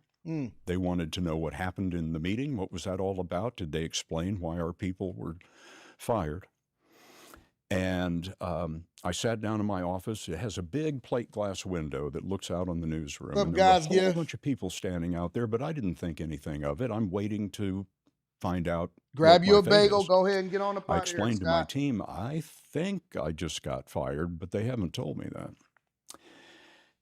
And then I look up and all those people are still out there, and the staff members, and I don't think anything of it. And then it hits me. This is a vigil. An hour goes by, 2 hours go by, 3 hours go by, 4 hours go by, and I go back outside and said, I'm leaving. They've been standing out there for 4 hours. I said, I'm leaving. You guys have got to go home to your families right now. I doubt they're going to tell me tonight. Reading Super Chat shortly. So I packed up and left just so those people would go home. And not long after that, the email came through and said that I'd been fired. Just to understand your position in this, you would have been open to a path forward? You wanted to remain at 60 Minutes? Absolutely. A path forward to me was a obvious conclusion for what this meeting was going to be about. Nah, you got to go, Scott. I'm sorry, big dog. You had already sealed your fate the minute that you started getting a round of applause. You undermine the company. We got to make an example out of you, big dog. I'm sorry, Scott. That's exactly what I thought. And I expected them to say, look, this is why we had to fire everybody. I mean, your questions, Scott, are valid. And here's why we did what we did. So stay at 60 Minutes? Absolutely.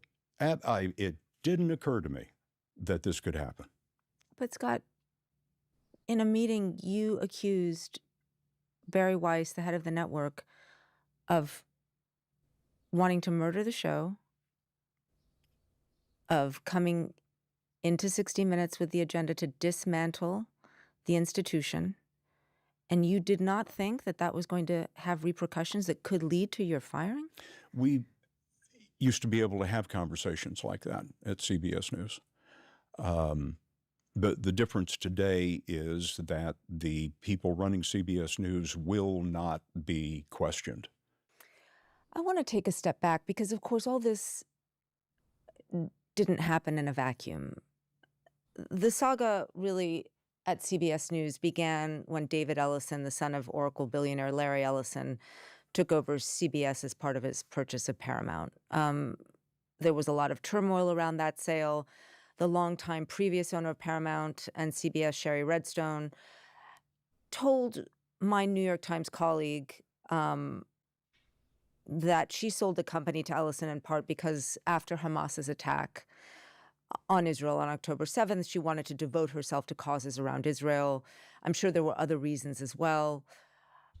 Did you ever speak to Ms. Redstone about the sale, and how did you feel about it? I didn't speak to Sherry Redstone about the sale. I felt the sale was very necessary. The company was in financial trouble. It wasn't clear what our path forward was going to be. Carmen says he better start a podcast. Oh, you can forget that, Carm.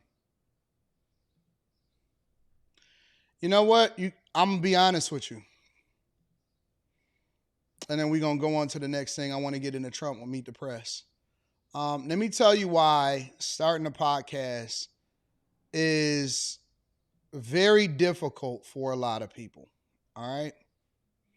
The reason why starting a podcast is very difficult for a lot of people is because he's 69 years old.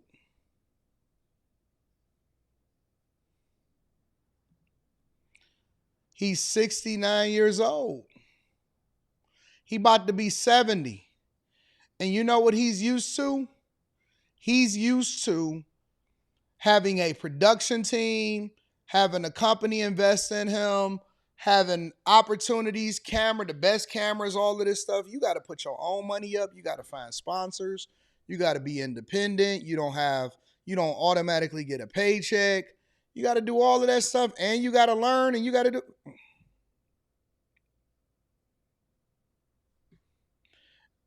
If you at that point, if you don't have a team that's willing to sponsor you and give you a show, an Amazon, a Netflix, or something like that, that's up. It's up. It's over.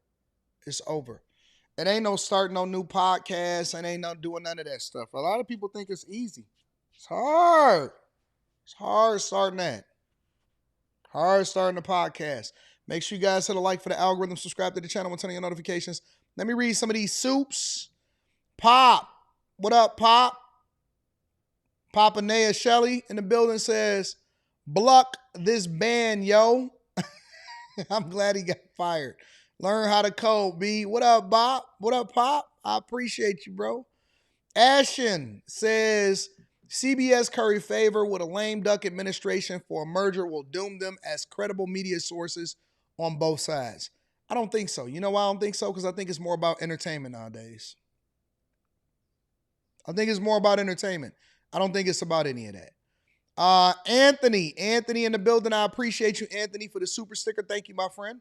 High Tolerance in the building says, when Tom Landry, this feels so much better starting a show closer to 9 o'clock and being able to have the time to just take your time and kick it with the people for the next 3.5, 4 hours. When Tom Landry meets Jerry Jones, shout out to High Tolerance in the building. Mr. Lott in the building says he has a hell of a career opportunity in recording audiobooks. Yeah, I hope he got his money up. Says Pop.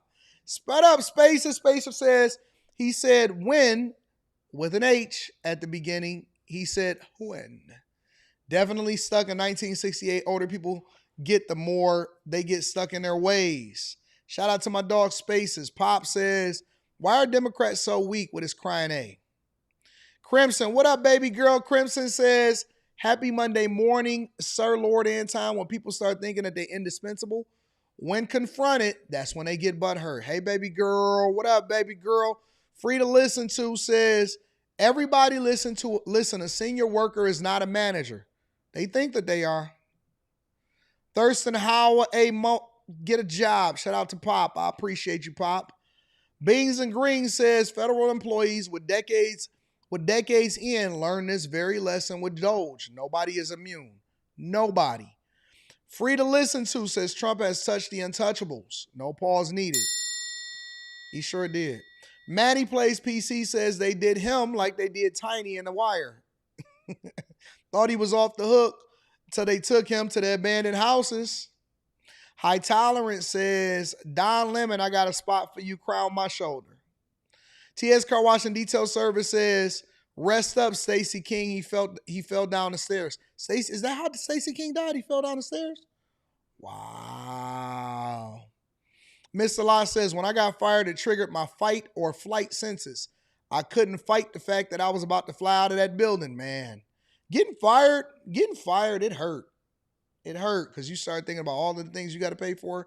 AD Scary Movie 6 did $105 million at the global box office after $30 million in production.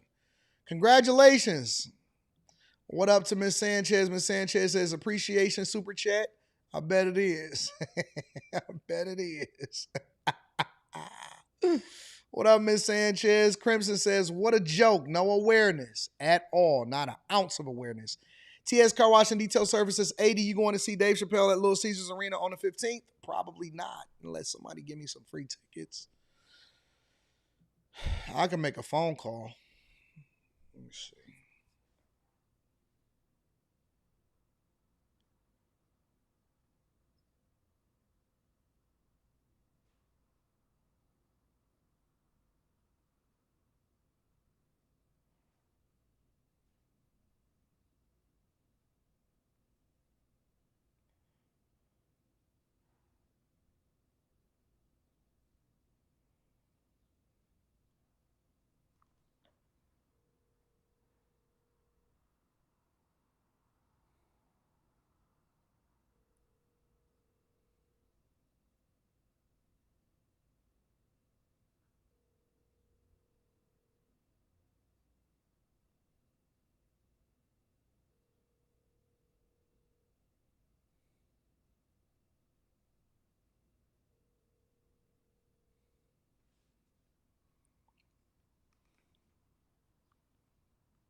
Yeah, I don't want to pay for it, though. Shout out to TS. Says, AD, you seen the Furious 2026 movie trailer?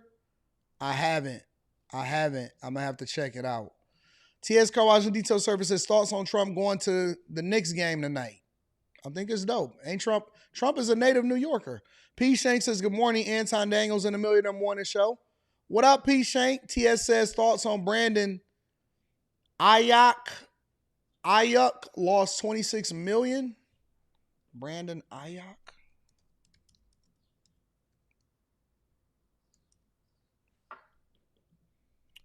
Oh, the wide receiver?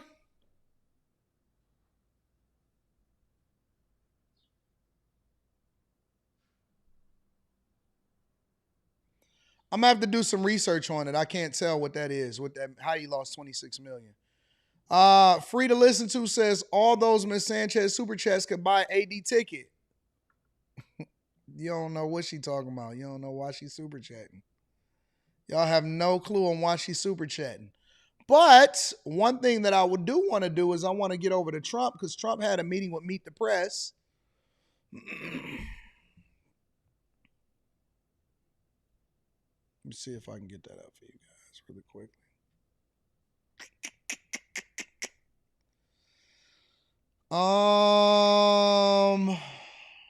Few things I want to cover with you guys. See, we did the jobs report. We did that.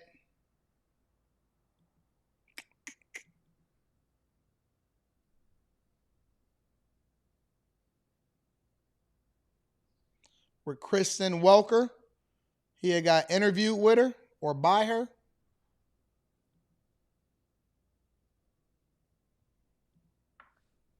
This Sunday, turning point. my exclusive interview with President Trump as the war with Iran reaches the 100-day mark. I don't like these endless wars. This is not an endless war. What makes you so sure this won't become a quagmire? We're not going to be there. As pressure grows on the economy with the midterms approaching. As soon as that's complete, gasoline prices are going to drop like a rock. Plus, his controversial plan that could give payouts to January 6th rioters. Look, they should actually be incentivized. So they were doing it, I guess, inside of a farm or a farmhouse. And so throughout this whole interview, apparently, there were like rain delays and all of this other type of stuff. But let's get to it. You know, we have debt. We have other things. We have things we want to take care of. I want to go bigger on the military. I really do. If we do what I'm saying, this will be a beautiful, well-oiled machine like you've never seen before. And when we come back, President Trump defends his controversial plan that could give payouts to January 6th rioters. They were being ushered in. I guess I can go ahead and listen. Called anti-weaponization fund. It was going to compensate people who say the federal government weaponized the legal system against them. It's been blocked by the courts, met with opposition from Republicans and Democrats in Congress and Democrats. Excuse me, mostly Democrats. Mostly some Democrats and some Republicans. Some, very few Republicans. Just to be very clear, are you backing off the fund completely, as your acting Attorney General Todd Blanche has said, or are you looking for another avenue to revive the fund? So let me explain what the fund is. People have been hurt so badly by radical left lunatics that worked for the Biden administration and Sleepy Joe. They're vicious, they're violent, what they did to people. And of course, they went after me more than anybody else. They raided Mar-a-Lago and all the other things. But people have been badly hurt. They've committed suicide. They've lost their jobs. They've lost their families. They've lost their wives. They've lost everything. They've lost everything over a fake weaponization of government. Now, so let are me you just tell looking for a way to revive it? Well, look, if it was up to me, I'd pay them the kind of money that they deserve. People have been destroyed. Lives have been destroyed. Many suicides. Think of it. People have committed suicide because a bunch of thugs went after them. You don't... So, me, personally, I think the weaponization fund is a great idea. And so do many other Republicans. You have to get it approved. If they get it approved, that's great. If they don't get it approved, I'd be disappointed. All right, we're going to motor through this. But you have to understand, people have been destroyed by crooked politicians. I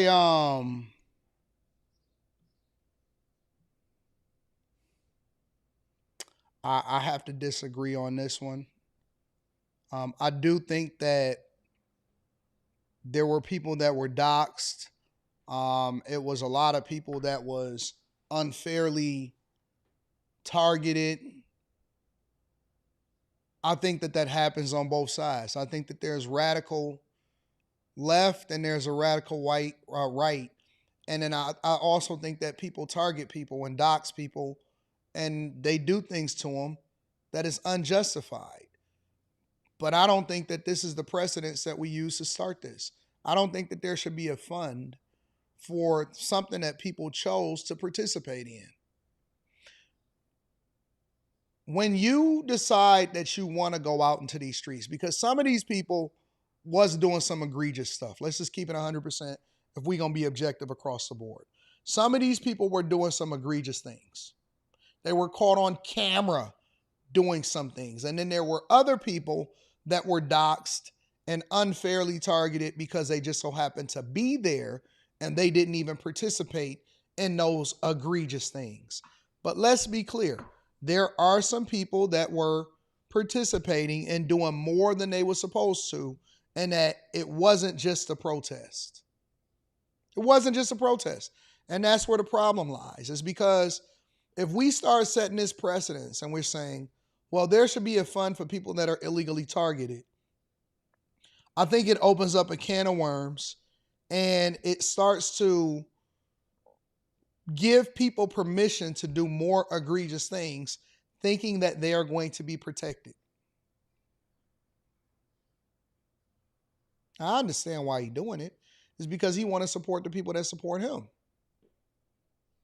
Makes sense from his lens, but from my lens and from our lenses as taxpayers and as people that watched it and paid attention to it, and I do think that there was a lot of things that was missed.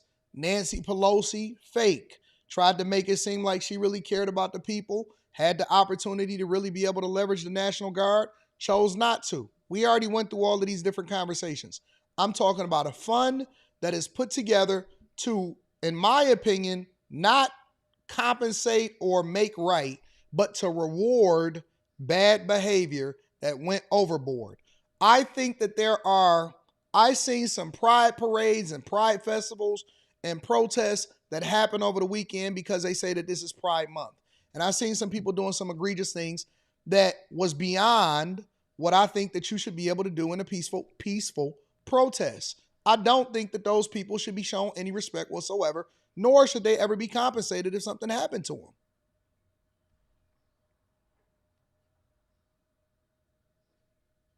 Understand this. Historically, here in the United States of America, you were never guaranteed to be able to come back unscathed when you decided that you wanted to go out and publicly do a protest or go back and forth or any of that type of stuff. Because I'm going to just tell you, if we doing this, if this is the plan, and I'm a huge Trump fan, I rock with him on the overwhelming majority of the decisions that he's making. But if we going to start doing this, then we might as well get the reparations conversation popping too. And I disagree with that too.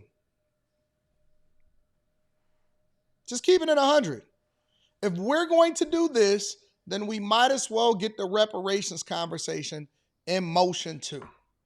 Because there were a ton of people that, and I ain't even just talking about reparations when it comes to what was promised. I'm talking about all of the protesters that protested to be able to vote. All of the protesters that protested against racism when black people were getting dog sicked on them.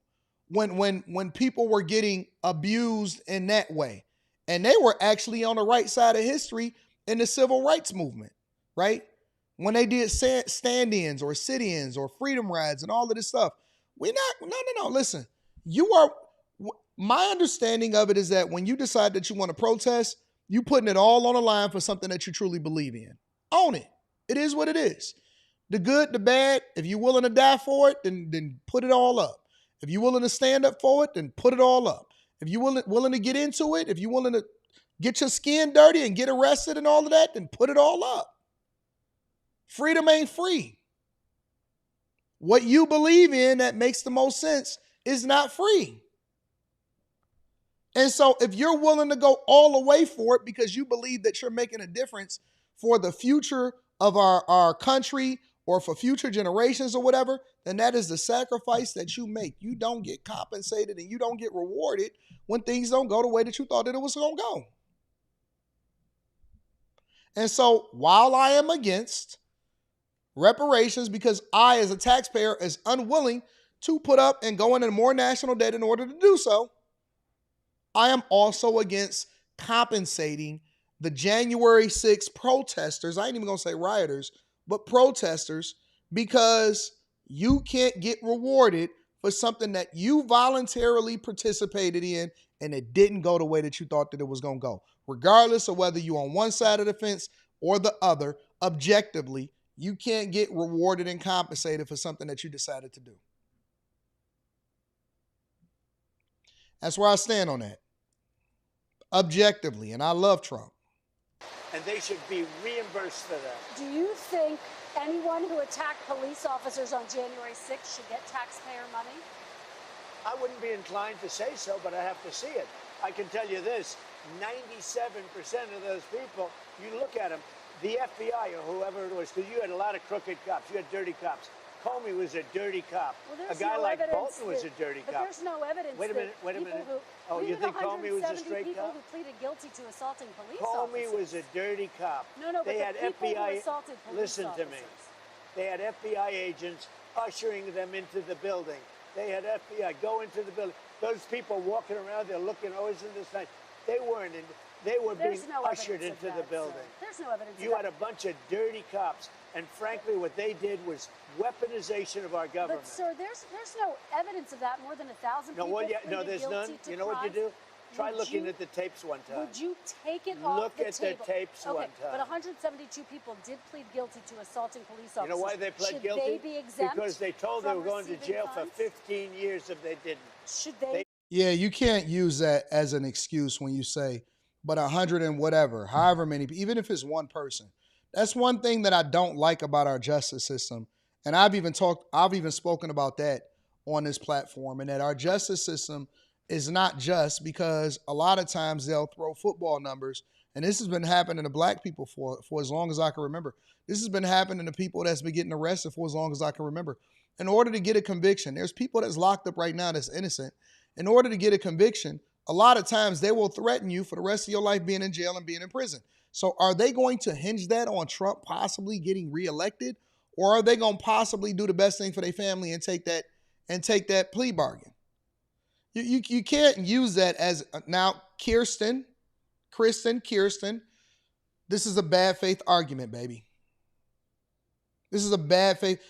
She shouldn't even be going back and forth with the president. She should be asking questions to get his authentic answer, and then let the people that review the video or the people that watch the video make a determination of whether they agree with him or not.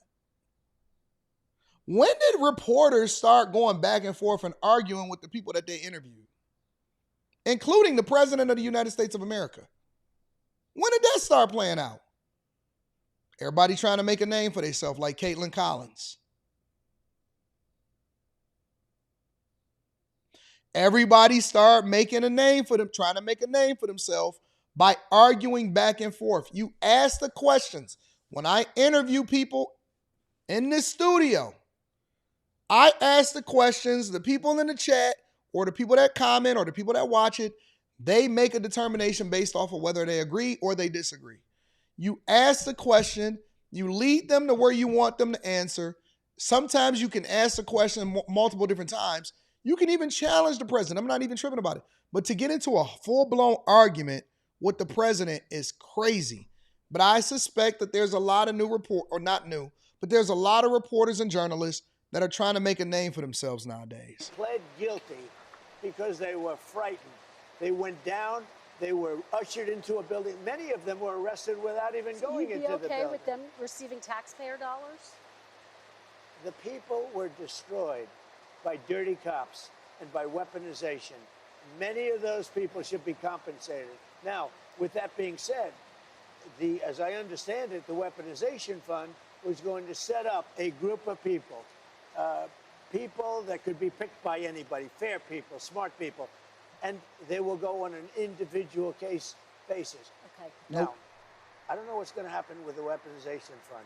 I love the idea because people like you. I don't think it'll ever see the time of day. Fake, dirty press, the crooked press, people like stupid Biden. He's not smart enough to know what's going on, but people that surrounded him, surrounded his beautiful, resolute desk in the Oval Office. What they did to the lives of people, they destroyed people. They sent people to jail who did nothing wrong. All right, just to be very clear, there's no true. evidence of All what of you're that's saying. true. Let me There's a ask lot you of about evidence. Todd Blanche. Let me ask you about Listen Todd to me. Blanche. Listen to me. Let's talk There's about Todd tremendous Blanche. evidence. There's nothing It's but not been evidence. The presented. I believe that two things can be true at the same time, and the Biden administration definitely did weaponize against people that were Republican, against MAGA, against Trump supporters. It was revealed when Elon Musk bought X, formerly known as Twitter, and he showcased all of the documents and everything that was suppressed. They were banning people from platforms. They were sending them to jail. That was getting them convicted. Now, again, if you signed up for this and this is the play that you wanted to play, then you got to get it. You got to take your L. At the same time, we're not going to sit here and act like it didn't happen. I'm not going to sit here and pretend like that wasn't a thing. It was a thing. I don't believe that I, as a taxpayer, should have to make these people whole. But they absolutely 100% did it. Facebook, Mark Zuckerberg came out and said, yep, this is exactly how the Biden administration was playing us too. 1,000% they did weaponize the Justice Department. They weaponized MAGA, they weaponized everything against these people. So I'm not going to sit here and act like two things can't be true at the same time. I don't agree with making these people whole. That's the choice that they decided to make. I do agree with the fact that he's calling it like it is and that they did weaponize our justice system in order to get at these people. They tried to humble them. 100% they did. Election was rigged. It was a dirty election. Mr. And it's President, happening again right now in You've never California. presented evidence It's happening that the right 2020 now in election California. was rigged. Right now, look at what's Where's happening the in evidence California. to that? It's The 4 Republicans days. are doing well in California. No, they're not. They're dropping fast because it's a rigged election. Let me tell you, it's 4 days. He's and called. they It's aren't true. even close That's to how coming up with how they it. count You know the why votes they're in doing that? Because California. they're cheating on the election. Do you have evidence to support All I that? have to do is look. All I have to do is look. That's not and I evidence. listen. And I listen to people. And let's see what happens. But sir, that's not evidence. Do you think And it's appropriate? That's how they that count the votes in Do you California. think it's appropriate that they have an election and 5 days later they're nowhere close to picking a State winner? and local officials acknowledge they are slow. They're urging. No, they're crooked. They're urging They're the votes to be counted quickly. That's how they vote They're in crooked, California. just like you're crooked. Your press is crooked. Talk to him, Trump. Hey, this is why I like this guy. This is why this is my president, is because he don't have to be politically correct. He can say it straight up the way that it is. Listen, everybody and their mama, if California is not crooked, then why did they create the Nick Shirley Act? If California is not crooked, Eric D., why did they literally write a bill to stop Nick Shirley from finding out what's going on with the fraud that's happening in this state, which includes voter fraud?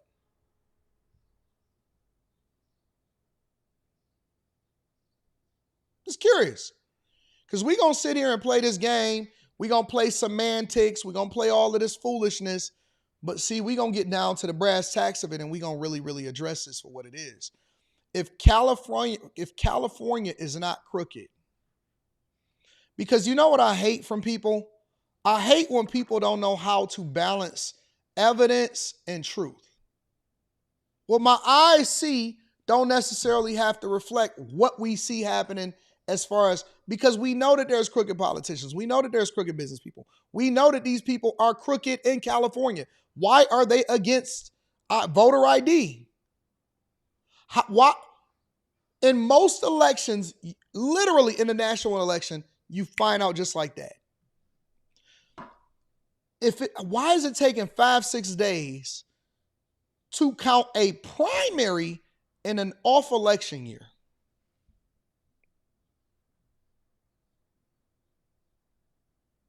And this is what I'm saying, man. Like, come on, bro.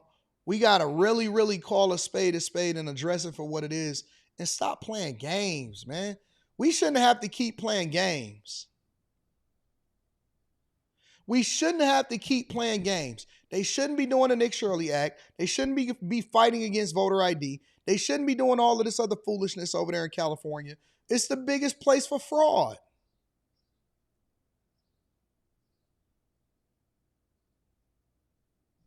It's messed up. It's messed up. That's another reason why I don't think that Spencer Pratt is going to win. I truly don't think that Spencer Pratt got a chance. I don't think he got a chance in hell of winning in Los Angeles. Not even a little bit. And I'm glad that Trump is addressing it. He called her a fraud to her face. He said that all of y'all are liars and all of y'all are fake and all of y'all are frauds. Beat the press is crooked. To be fair, I'm not crooked, but let's Really? let's Well, you continue. play right into their hands. Then. Let's continue. You're either crooked or you're stupid. You play continue. right into their hands with this rap. You know that these elections are rigged. Your network knows that they're rigged. You know that I won an election in a landslide, and I got 94% bad press. But Mr. President, you know why I you've got never that? presented Because you have no evidence. credibility. But you've never presented evidence that it was rigged. Let's keep talking about. I want to talk about Todd You Blanche. have more evidence. There's more evidence than ever presented. Let's talk Your about elections you in went this to country. court. We're like a third world country. I do believe that our press do a disservice to what we have here in the United States of America, because they always talk about protecting journalistic integrity, but it takes somebody like Nick Shirley to be able to uncover basic fraud in Minneapolis, in California, all throughout the country, in Ohio. Our press and our journalists, with the level of freedom that they have, should be doing real work in the field to figure out what the hell is going on so that they can keep everybody honest. Not just the people that they don't like on which side. Our press, if they are supposed to be so objective, then why are they not out there actually doing the work to try to figure out where all of the money is going from American taxpayers?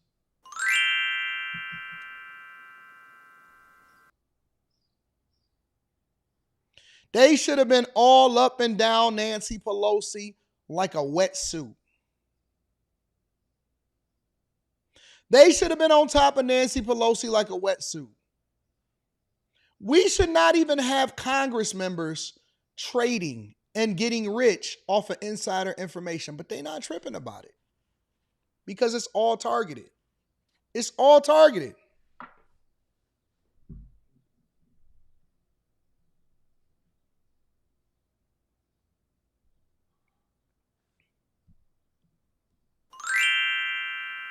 It's all targeted. Your elections are crooked, and you're crooked, and Meet the Press is crooked, and so is ABC, and CBS, and CNN. But Mr. President, you're one-sided crooked networks. All right, let's call it quits because I've had enough. Thank you, darling. Have a good time. Mr. President, let's please. I traveled all the way to Wisconsin. I've sat in the rain with you. I know. I've sat in the rain all the with way you to for an Wisconsin. hour, on and off in the rain, and I've given you enough time. You ought to straighten out your press because you know what? Mr. A President, country can never be great with a dishonest Listen, press. we Come on, let's traveled go. all the way to Wisconsin for this interview.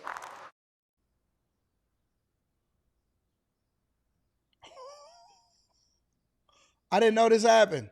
Oh, snaps. I spoke with President Trump on Saturday, and we both acknowledged the complications during the interview posed by the rain. He agreed to sit down with me for another Meet the Press interview.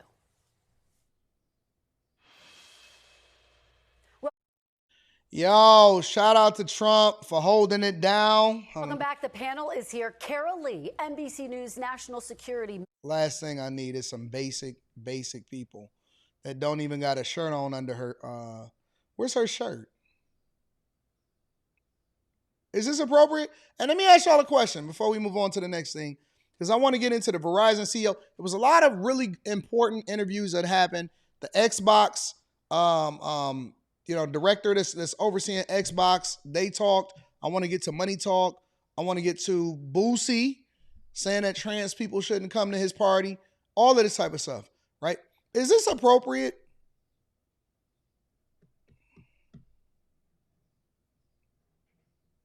This hookup, no breasts. I mean, not no breasts, but no shirt up under her thing. Is that a wave? Is that normal? Is that what we supposed to be doing? You know what's so funny? I'm looking at somebody and they said Anton is still kissing the ring. It's so funny because people will only recognize you if you are on their side.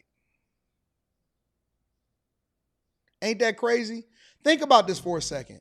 When the interview first started between him and Kristen, I said that I disagree with the fund that ultimately would reparate and reward people that was participating in whatever it was that happened on January 6th. And they was all on the same team as me and was saying, yeah, you know what? I understand. You being objective. I like the fact that you're objective and you're actually keeping it real and you addressing and talking about the real issues that are being communicated inside of this interview. The minute that I then disagreed with them on another point, oh, you must be kissing the ring.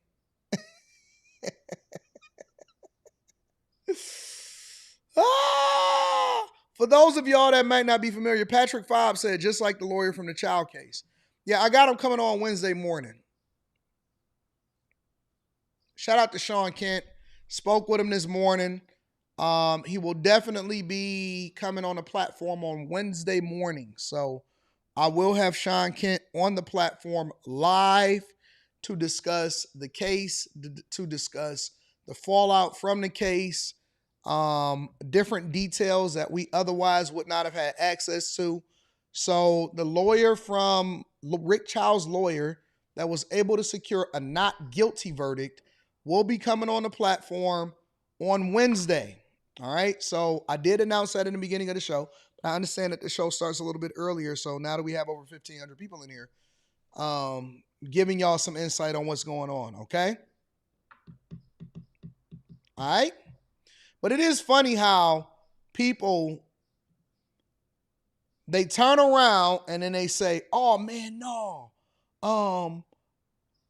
You kissing her, but you was just rocking with me a second ago when you agreed with me.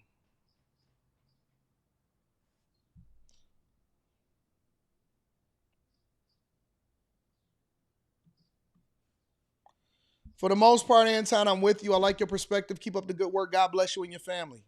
And thank you too. And I don't expect for everybody to agree with me on everything at all. But we're going to get there. We'll get there. Make sure you guys hit a like for the algorithm, subscribe to the channel, turn on your notifications. Wesley Turner also says, let's not forget that they also passed the Nick Shirley Act. Yep. They sure did. They sure did.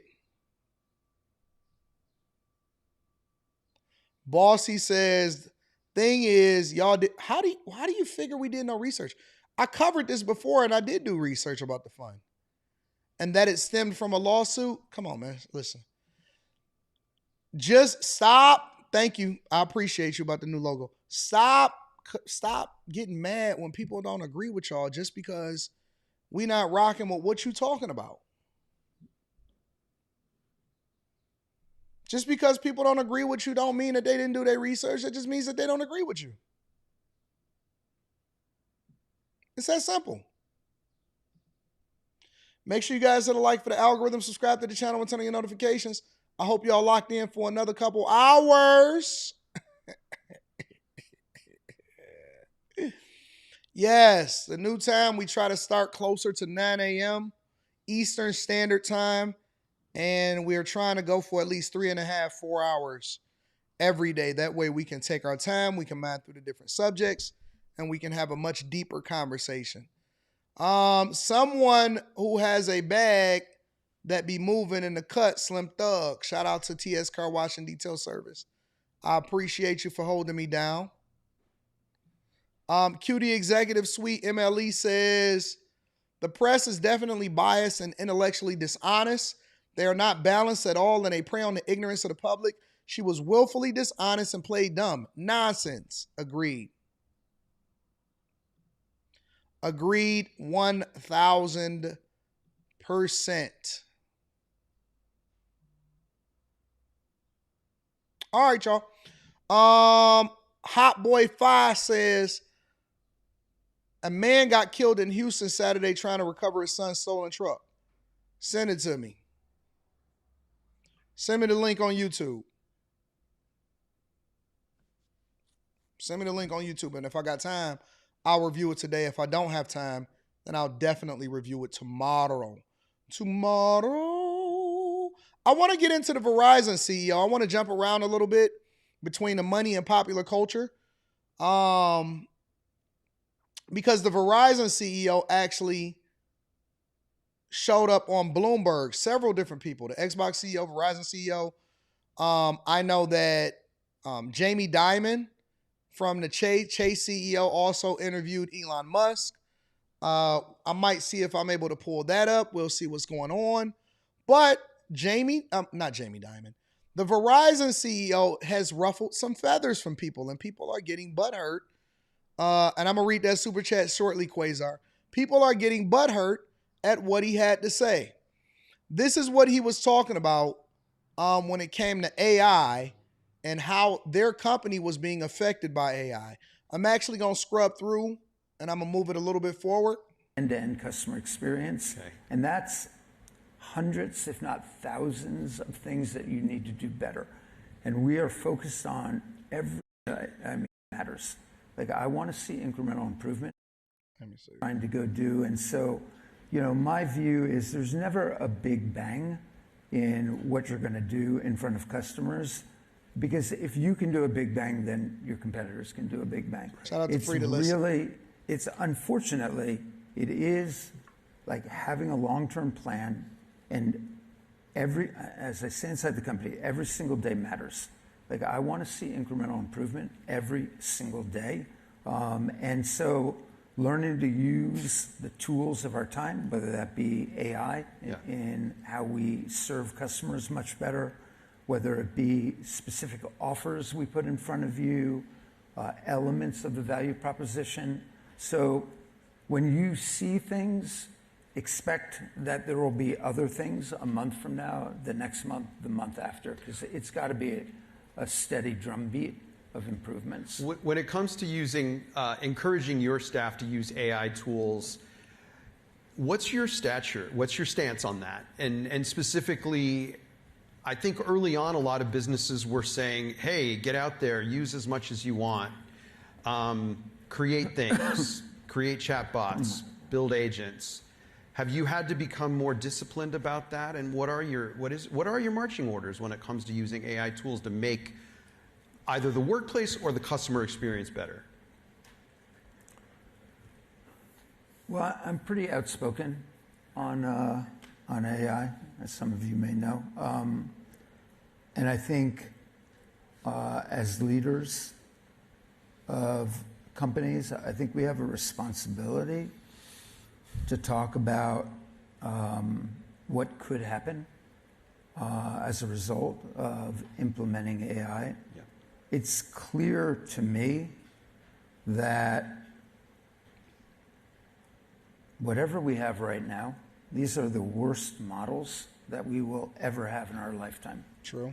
Because don't tell Daniela that. Yeah, she knows it.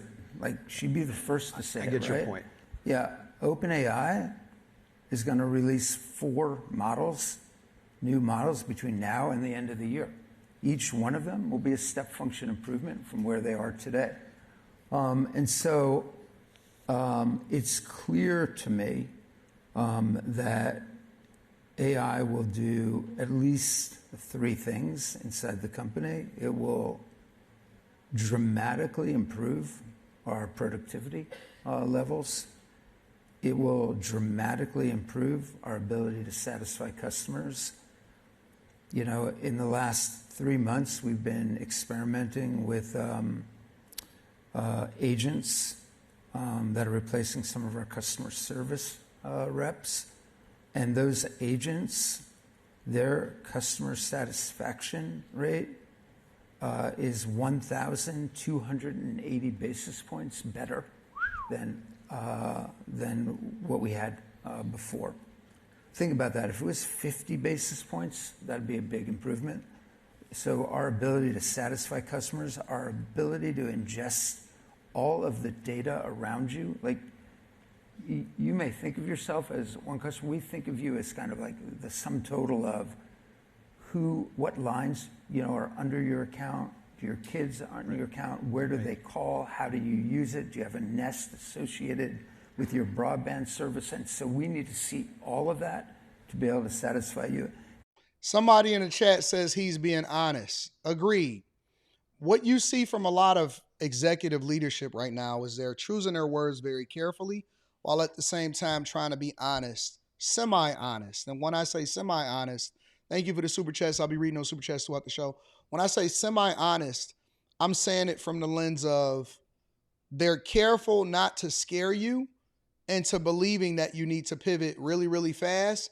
And they're trying to nurse you through it, because the truth is that the type of jobs, there will be no shortage of jobs. I personally believe, after doing all of my research, using AI extensively and talking to a lot of my friends, that there will actually be way more jobs created because we're up in productivity.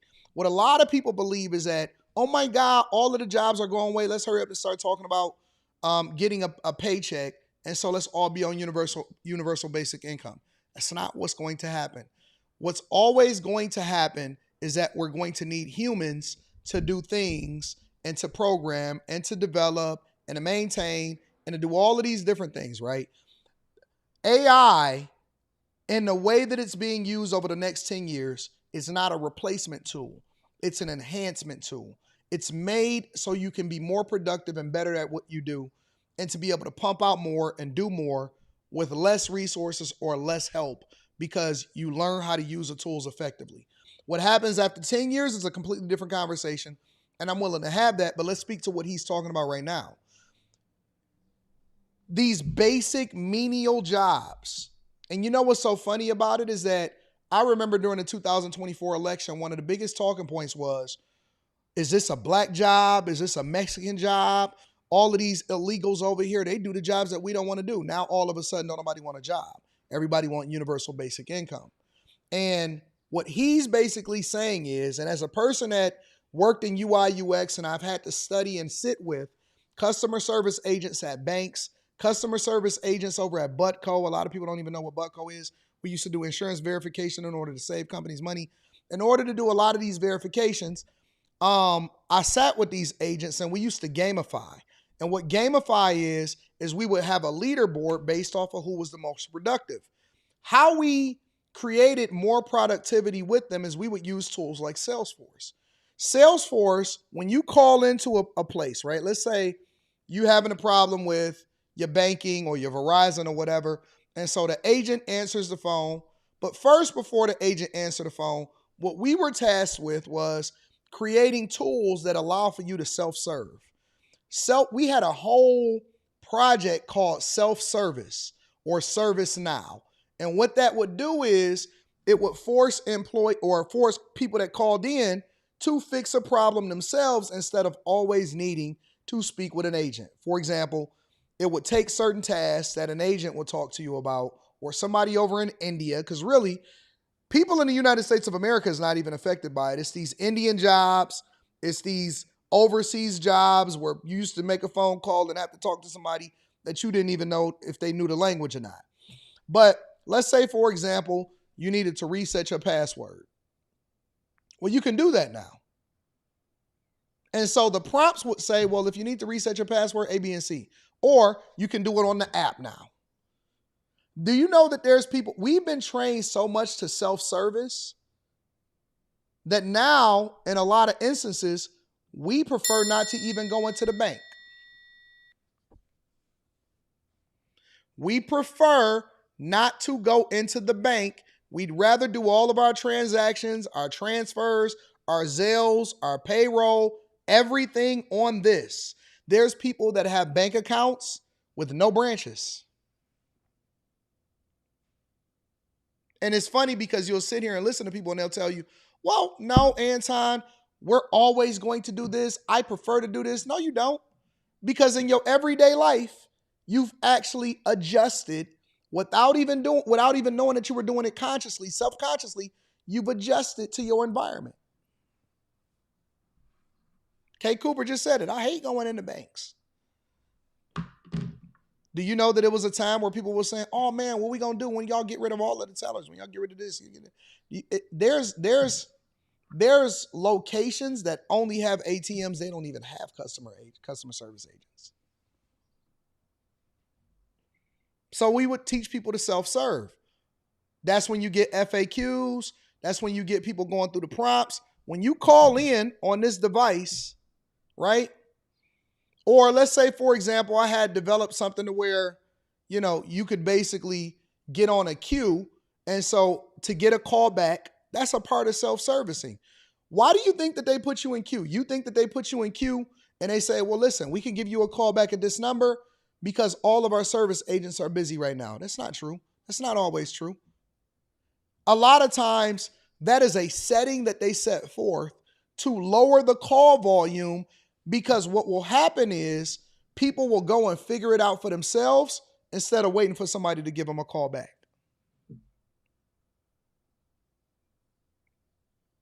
You'll go reset your password. You go find your username. You go, whatever, right? You'll do all of these things because you're being trained to, right? And now what AI is doing is sometimes right now is really pedestrian for a lot of these companies, but they've been doing it for a long time. You ever called in and they do this? Okay, what is your account number? And so you say your account number or whatever, and then it'll do a pause and it'll do like this. you'll hear some sounds, this fake sound. Hear the fake typing?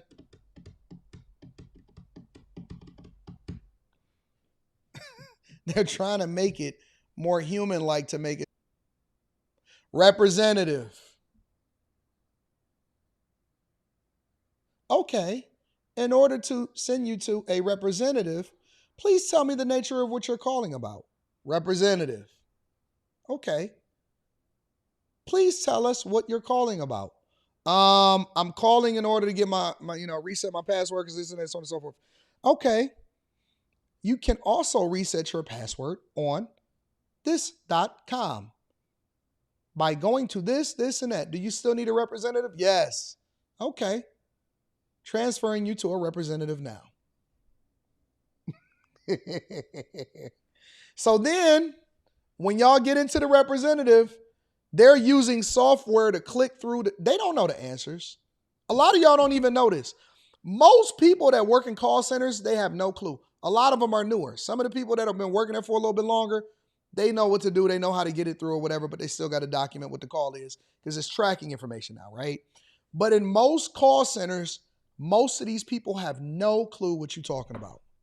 Hi, I'm having a problem with my balance, whatever, so on and so forth. You know what they got to do? Click, click, click, click, click, click. Oh, because it's our job as UXers to take you down the path of least resistance to solve for the problem as quickly as possible. So we develop all of the pathways. We think through it so that we can hand it. That's why we make the big bucks and the customer service agents. People get mad and say, well, we're the ones that's on the front lines.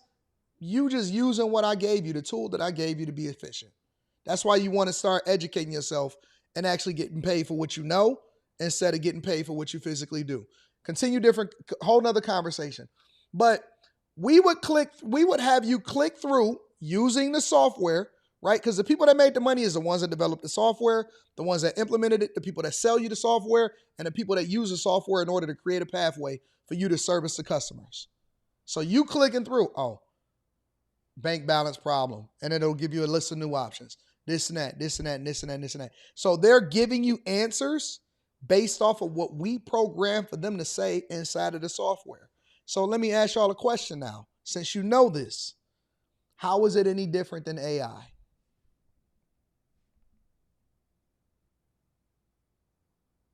How is it too much different than artificial intelligence being able to intelligently find the answer for you, because that's all a customer service agent is doing.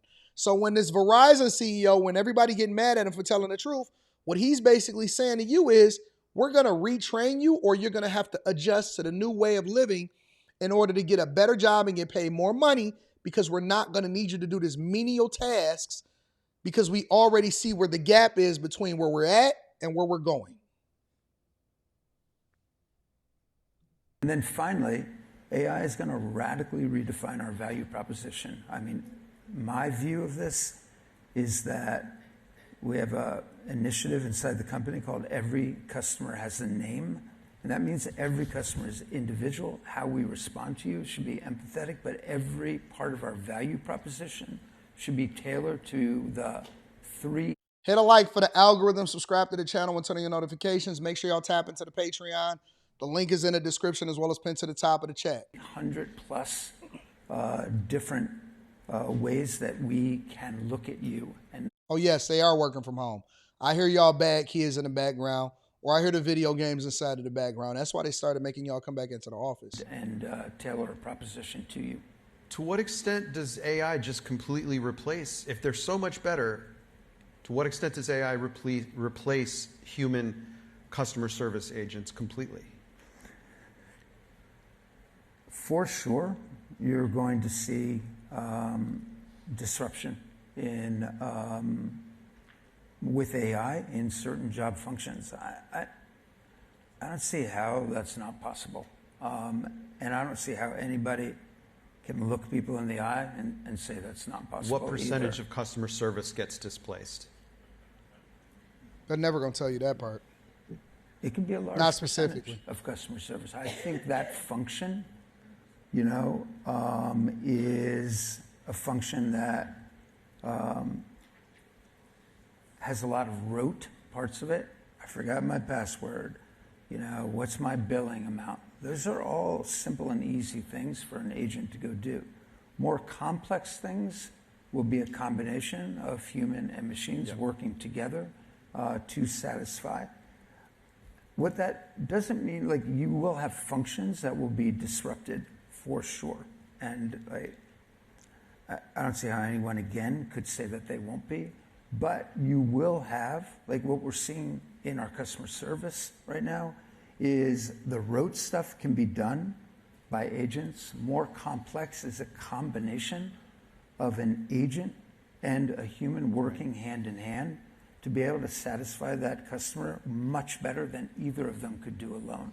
And so I think you'll see all of those things happen, but I think I'm going to lean heavy, as I think all of my colleagues will, all the Fortune 100 will lean heavy on AI. You cannot be a part of this age without understanding the technological revolution. It'll be AI.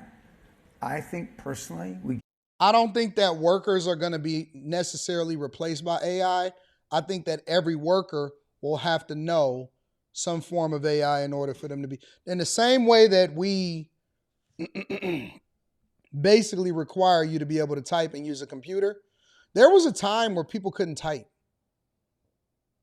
There was a time where people had no technological insight whatsoever.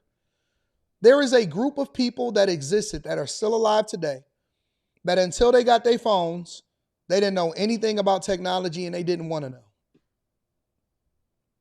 In order for you to even be able to stream, in order for you to even be able to make a phone call, in order for you to exist in society today, you have to purposely, you would have to purposely try to not have any technology in your life. You can't use a navigation system unless you understand the technological aspects of Apple Play and Android Auto. AI will basically become a part of our daily lives. It is going to be a part of what we do. The question that we need to ask ourselves is, how can we capitalize off of it, and or how can you prepare for it? Because saying that you don't like it don't mean that it's not coming. It's going to be a part of your life. It just is what it is, and people getting mad at it that's the truth. Get to AGI, like some are saying before this now, but I think in the next 2 to 4 years, we're in AGI. I think in the next 4 years, we're at quantum. Thanks. We're already preparing for Q-Day as early as 2 years away because we need to look at all the encryption pieces of this. And then you're at humanoid robotics, a couple of years after that. That's all happening, and we need to be ready as a society, as leaders of corporations, and then we need to take the responsibility of that. So for instance, I think I was one of the first to pull together a pretty wide scale. We put aside $20 million to train and reskill people that are impacted by AI. Right. That's the tip of the iceberg for what we're going to go do. Like my view is we have a responsibility to put serious money, resource, and effort into training not just our employees, not just people that are impacted, but the communities we serve as well, in utilizing AI in a responsible way. But as I say to everybody inside the company, you should not be scared of AI. You need to learn AI. You need to be able to use it in your work. You need to be able to use it in your personal life, because that's the age we live in. One of the first moves you made was a difficult move, admittedly, in eliminating a lot of jobs at Verizon to the tune of 13,000. You set up this fund, $20 million. You said that's just kind of the tip of the iceberg. What are some of the early takeaways from that? I don't like it when you and what point out companies job need losses. to do to reskill It's not good for the public, but it's great. workers who are affected by, whether they're in customer service or some other area that's affected by AI. Yeah. Well, first of all, we're training everybody inside the corporation. We do week-long events now. And that can be from some people don't even know, the right prompts to go use and how to use basic chatbots to being able to gin up agents. We have a whole AI tech stack that we are now implementing, most of which will be done next month in July, all of it finished by November. But you have to move quickly. You have to train. We have 7,000 people in this reskilling that have already applied for that. But as I mentioned, I think our responsibility is to work with government. I'm spending a lot of time down in DC to think about how we take our resources, maybe the resources of the Fortune 500 as well. Think about it, if we're putting 50 to 100 million into it, and you multiply that by, my peer set, and then what the government can do, you could have a lot of money going into thinking about reskilling, retraining, and how to really utilize AI as hopefully a force that can unleash the best parts of humanity, as opposed to a force that, could add a lot of stress into our democracy. Let me tell you something. A lot of people are afraid. A lot of people are fearful of it. Some people act like they're going to reject it. You know what one of my biggest takeaways from this whole situation is? Nerds is winning.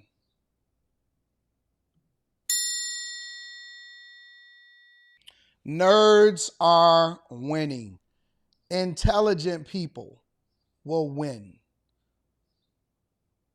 The hood, the culture, the toxicity, all of that is going to be translated into being broke. The hood, the culture, the toxicity. If you don't have a level of intelligence, you will be left behind. Nerds are winning.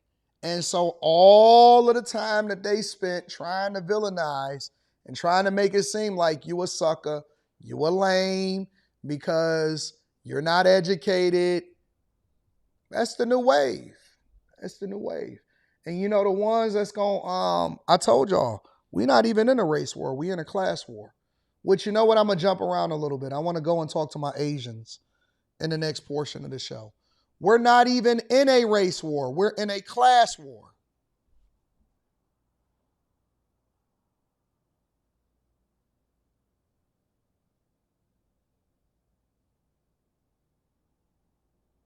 Somebody said, Big Westman, Anton, it seems like the videos you are playing, the volume is a little bit low.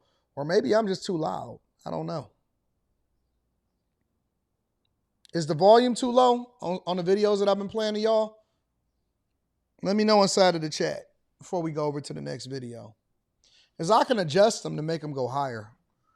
With this new stuff, the new planning that we're using for this show, we can adjust them to make them go higher.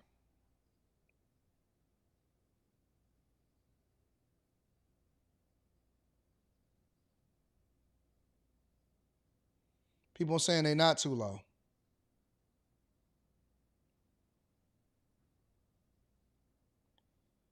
No, but you are louder. So maybe I need to be less loud.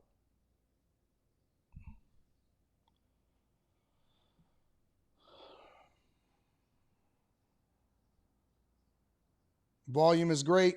So everything is working right. All right. Let me ask y'all a question. Y'all. Just a question. Just a quick one. Do y'all like this setting better than in there? In the ESPN room? Because now that I'm getting all of the testing and stuff out of the way, I'm kind of feeling this layout right now, to be honest with you.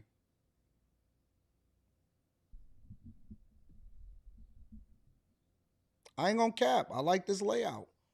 I like the direction that we going in. I mean, we can go to the other one if that's what y'all want to do.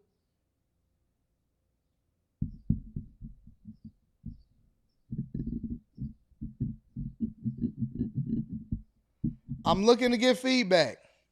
Some people saying they like this room. Some people are saying they like the ESPN room. So basically, ESPN room is better. Like this better. Y'all like them both, apparently.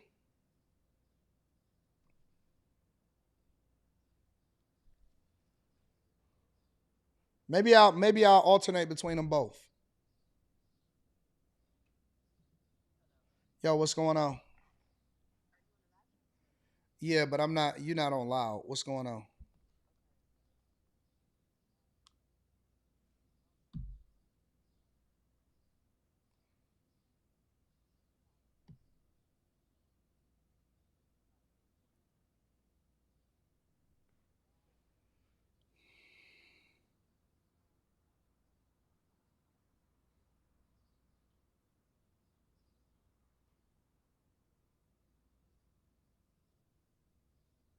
What do you mean super, super expensive, expensive?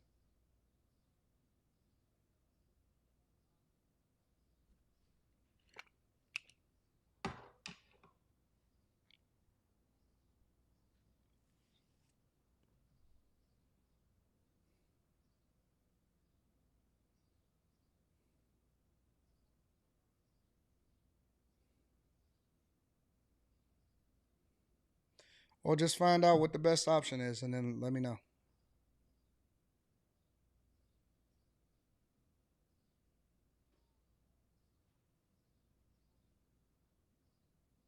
Okay. They both on. The codes is on. The doors is on. Okay. All right, that's cool. And you met with the electrician?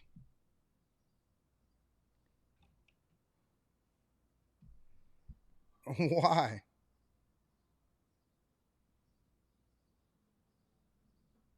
You gave her 16,000 in cash? Did she write you a receipt? Okay. All right. All right. That's cool. All right. Bye. Sorry about that, y'all. Sorry about that. This is the Millionaire Morning Show, and we be taking care of we be doing business. We be taking care of business. We be doing business. We need that black and white blazer AD. Honestly, it sound like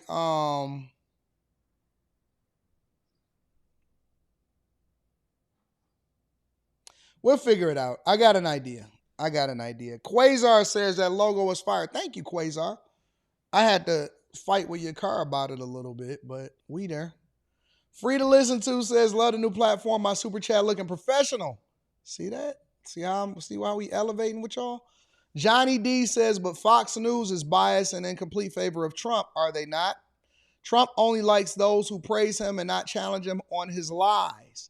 Well, see, you was doing well until you said the last part. I do think that Fox News is biased when it comes to being more on a conservative side. However, Fox News apparently knows what they're doing because they're leading in ratings, and they have been for several years. Fox News does more numbers than MS Now, and now it's called MS Now, CNN, all of those other platforms. And so y'all got to understand that these are businesses. These are businesses. That's it. You show your bias when you're at that last part, though. Wesley Turner says work is going to get more complex and cerebral as AI takes over the tasks that can be automated. AI will create jobs in industries that don't even exist yet. That's a fact. The same way that we didn't realize that technology would spawn the internet and it would generate so much wealth, that's what we sitting here having a conversation about right now. It's the same thing when it comes to AI. Manny Plays PC says, I won't even go into a McDonald's if it don't have a kiosk. It's some people that won't even go into a restaurant. They order from DoorDash. My dog Space has got a couple of super chats. Says, so you're one of the people responsible for why I have to say customer service 6 times to Wally whenever I call in about my bills. I blame you. Nope, I'm not it. Spacer says, Wally ain't never got the answer, Sway. The robot has never fixed my issue. Everybody in the comments just now was like, representative. I'm tired of iRobot not understanding what I say. That's fair. Courtney Yeager says, what's the word, AD? How you feeling? Productive. Future forward. Wesley Turner says, we may need to consider eugenics for the future. The Wade report is in the building. Says the builders are winning in this economy. I say this daily. The coordinators, middle layer management are getting replaced. Check your email. Facts. All right, I got you. Make sure you guys hit a like for the algorithm. Subscribe to the channel and turn on your notifications. Let's pivot for a second. So, in dealing with and talking about what's happening in popular culture, we have to address the fallout from Rick Chow. Rick Chow. Oh, I'm about to read this super chat.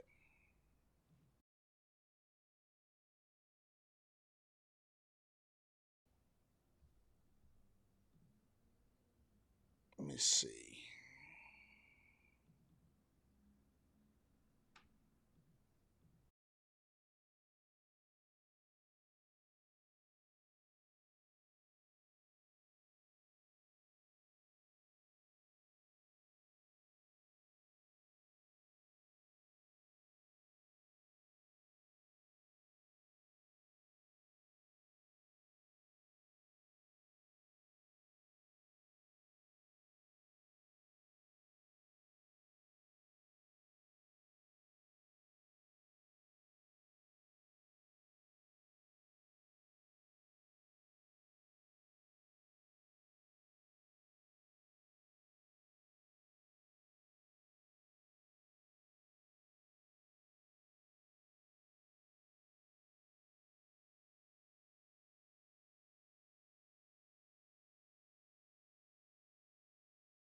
All right, I'm not muted.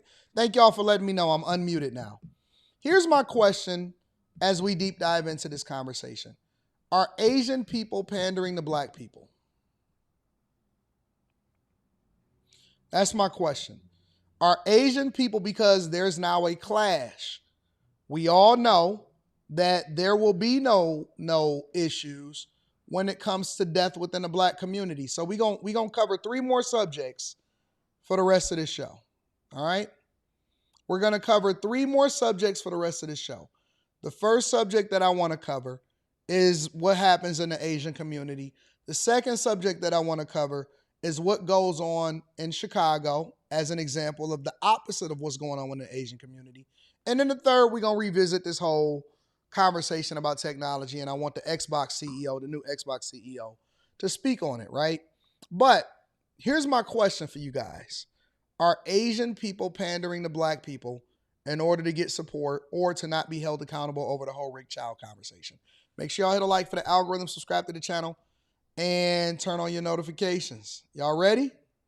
I have seen more Asian Americans being upset at the fact that Black Americans are threatening to boycott Asian businesses than I have seen Asian Americans speaking out against the murder of Cyrus Carmick Belton, a child who was murdered at the hands of an Asian man. And this has everything to do with race, especially when anti-blackness is so deeply rooted in our community. I have said this a million times, and I'll say it as many times as I need to so you can get it through your thick skulls. The only reason why Asians exist in America in such a large population is because black activists fought for our right to be here during the civil rights movement. White people did not want us here. It's not enough for Asian people to just be not racist. You have to be anti-racist, and you have to be speaking out against these injustices, or else they'll continue to happen. We absolutely owe the black community solidarity, and the sooner that we realize that we're not much different from each other is the sooner that real change starts to happen. So let's back up for a minute, right? I want to have a conversation about that really quickly. So she says that the reason why Asian people are as productive while they exist inside of the United States of America, why they have the privileges that they have is basically because black people advocated for Asian people during the civil rights movement in order for them to be here. I will tell you right now that that has nothing to do with the price of tea of China. That has nothing to do with Rick Chow. That has nothing to do with the Cyrus, whatever his name is. I forgot what his last name, Belmac. It has nothing to do with anything whatsoever. As a matter of fact, I'm a huge advocate, and I've been advocating for us to abolish birthright citizenship in which Chinese people and other Asian people and people all across the globe come over here to have a child. They hide their pregnancy so that they can have dual citizenship both here and China for their child. Okay?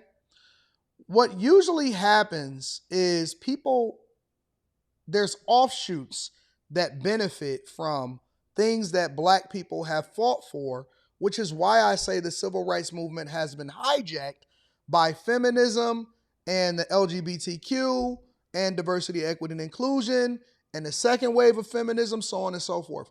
It's been hijacked because the things that we advocated for had nothing to do with you. You just so happen to be on the other end of the spectrum and you benefited also. Birthright citizenship was for slaves of children that did not ask to be here. A lot of Asian people came here voluntarily. They didn't come here against their will. They wasn't shipped here on a ship. They wasn't done any of that. So when I see people, and again, get it how you live, right? You have to make sure that you benefit and use the system as best you can. I don't blame people for taking advantage of the system that black people fought and died for. It is what it is. But here's the other side of the conversation. Wrong is wrong and right is right. And I'm sick of people, whether you are a white liberal apologist or you are an Asian person, I am sick of y'all pandering because you don't do us any justice and you don't help anything by pandering and not allowing for us to have a conversation about taking ownership and responsibility of why our children at 14 years old is not only posing with it on social media, but walking into places with a gun with a laser on it. I posed the question on After Hours on Room 9, and I said, is it possible for people to have a fair trial because the court of public opinion is playing a much larger role in what goes on? And I think we pretty much had a consensus of you not being able to have a fair trial. I have seen countless, and when I say countless videos of people, specifically white people, black people, Asian people. Most of them are liberal apologists, meaning that white people, y'all are the worst. I'm going to keep it 100 with y'all. When you are a liberal white person and you try to convince me that I'm a victim and I'm not a victim, but you're trying to convince me that I'm a victim and you poorer than me, you need to be feeling so dumb about yourself. When y'all think that y'all got more privilege than me, and keep doing it. Keep doing it. Black people are using liberal white people like a punching bag right now. They are basically mollywopping y'all. Because let me tell you what's going to happen. First of all, you're never going to be accepted. I don't care how much they try to act like you invited to the barbecue. They don't care about you. Megan, Susie, Hannah, with your pink hair and your blue hair, they don't care nothing about what you think. You think that you getting on the internet and saying, oh my God, we need to acknowledge the racism and all of that. You think that that's going to translate into them allowing for you to come and talk to their son? No, he going to have to be rebellious in order to get with you, because let me tell you what's being communicated in a lot of black households, and don't nobody actually want to have a conversation about it. Don't you bring no white girl in here. I understand where you was raised or whatever, but we don't want to say that part. I wasn't supposed to say that out loud. There are far and few between black households where mama and daddy, as racist as they are with their black selves, have not said, I don't want any mixed babies. Now, they may settle for it. They may take it. They may deal with it over time because they ain't got no choice. But I cannot tell you that there are so many households where they say, don't you bring no white girls in here. Don't you bring no snow bunnies in here.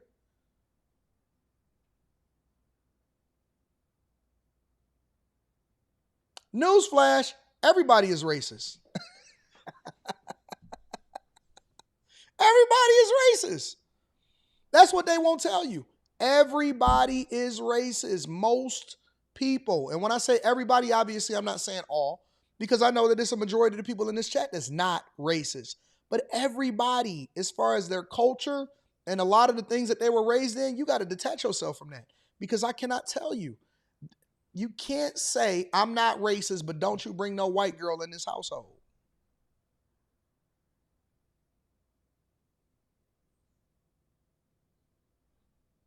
That's racist. And of course, we're going to try to finesse it and wiggle it around and say, well, technically you can't be racist because if you have no power, in order to, man, I almost watched a president of the United States of America get took down by Fonnie Willis and Letitia James. Don't talk to me about racism in 2026. And Kamala Harris and Andre Dickens in Atlanta. I almost watched a president of the United States of America who, prior to him running for president, black people loved Trump. And right after that, right after 2016, they said that he was racist. I almost watched a former president go down in flames from from hefty black women. I almost watched Trump get buried by overweight black women. Overweight, unmarried black women. And you keep telling me about power. Who you talking to? And one of the black women, Kamala Harris, was married to a white man.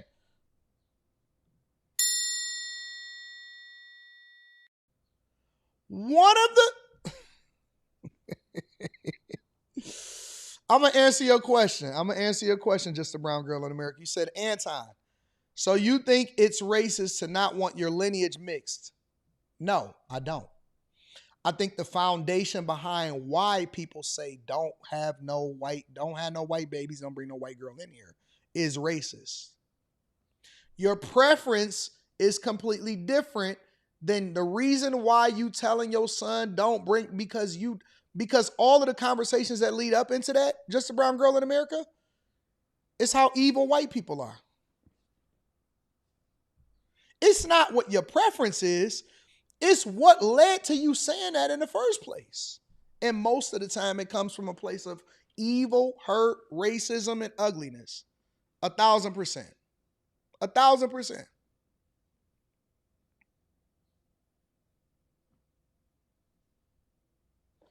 You can have a preference for what you want. Man, well, listen, they say don't bring a white girl in this household. That's racist. Not, hey, I prefer for you to actually, have a black girl. You know what I'm saying? I think that you can relate better. That ain't the conversation. They say, don't you bring no white girl. Don't you bring no white babies in this household. That's what they say. Now, I have a preference for black women. I think that all women is cool. I have a preference for black women. And so I love me some chocolate. I love me some caramel. I love all of that though, right? I love it all. I love it all. 1,000%. 1,000%. But I will also tell you that there's a group of us that prefers snow bunnies and snow hares out of rebellion or because they've never had it before. And so they look at them and they pedestalize them more than they do black women, not because it's a preference, but because, and they'll make up an excuse and they'll say, I was rejected by all black women. You was a lie. You a lie, and the truth ain't in you. You didn't want to talk to the chicks that was in Dungeons and Dragons. Yeah, man, come on, man. Let's have a whole conversation right now. Because a lot of y'all are, and it ain't nothing wrong with you having preferences, but a lot of y'all will dog black women in order to justify liking white women. And that's just as racist. It's reverse racism.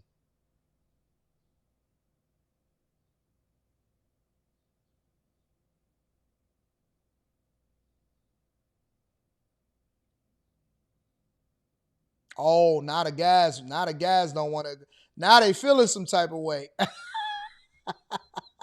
Now you feeling some type of way, huh? Now you feeling some type of way. And I'll keep it 100 with you if we want to be all the way real. If we want to be all the way real, the time that you wanted a black girl is a different time than you wanted another. Well, what do you mean by that, Anton? You wanted a black girl when you was poor, and the white girls wasn't messing with you. And you wanted the black girls to hold you down. And you want the white women when you got money and you got motion. And the black girls want you.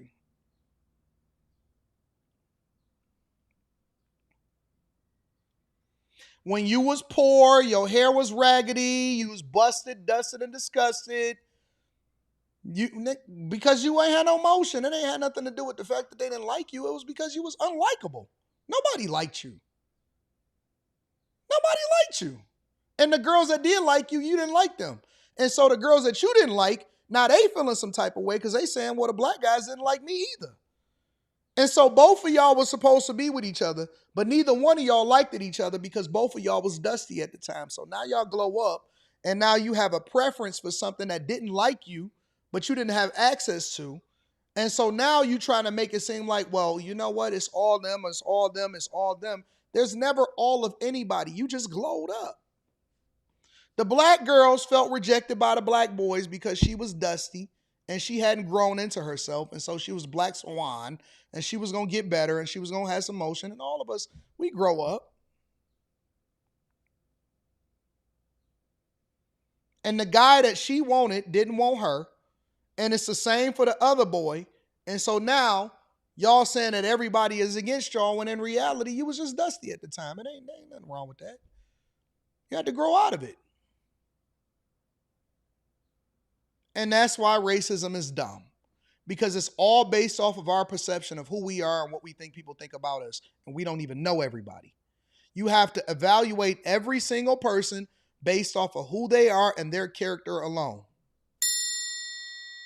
But every single time that we get into these conversations and we get to pandering, it's got to be a race-based conversation every single time. And so what if black people are boycotting Asian businesses? If that's what it takes to wake our community up, more power to them. And I really need Asians to wake the fuck up. Because I am tired of getting on this app every business week and having to talk about some fuck shit that some Asian person is doing to black people. There's so many other things I want to talk about on this app. Domestic violence prevention, mosquito brains, because that's what I got my PhD in. You got your PhD in mosquito brains? Don't you hate it when people say, it's so many other things I want to talk about, but they're not talking about them? So who's stopping you from talking about mosquito brains? You're talking about this like everybody else, Chung Lee. You're talking about this like everybody else because it's the popular thing to talk about. You're not exempt. You're not special. You're not none of that. And let me also tell y'all some of this too. Some of y'all think that a lot of these Asian women is rocking with y'all, and they not.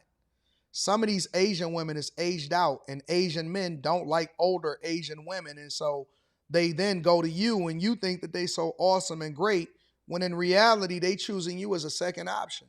They never liked you in the first place. I hate apologists. I hate people that just don't stand on business and they pander to other people. Then that gets me to lashing out and start addressing some cultural issues that I think that should have been talked about in the first place.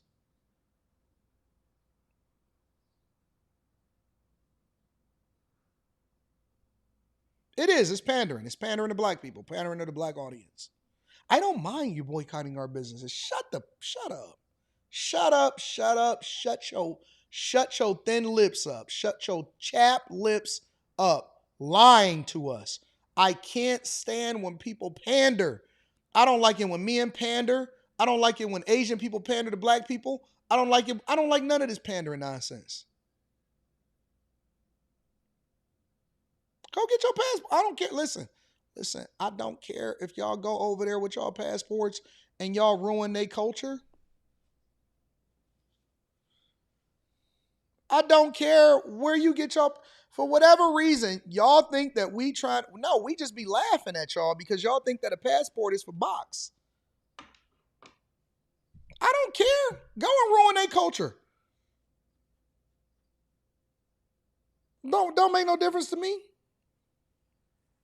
If you getting it and you got it, you're going to get it and you're going to have it no matter where you at. It don't make no difference.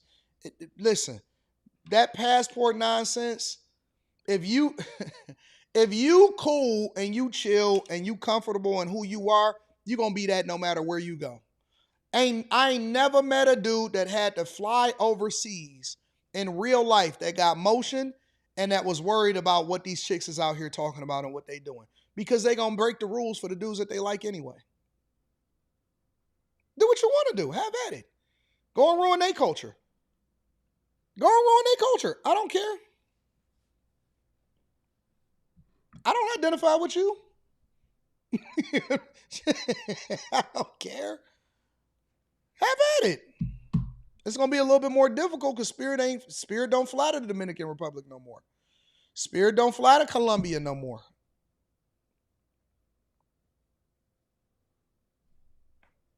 Y'all keep bringing it up. I don't know why y'all be bringing it up. Go get your passports. Matter of fact, bring them on over here so that they can quit you as soon as they get a taste of American life. Y'all think that they don't have the internet? Y'all don't think that they see who you are? You think that they like you with your big hair and your nappy beard and your patchy beard and stuff like that? Y'all think that they rocking with y'all for whatever reason because, oh, they were raised to like us. What are you, a mule?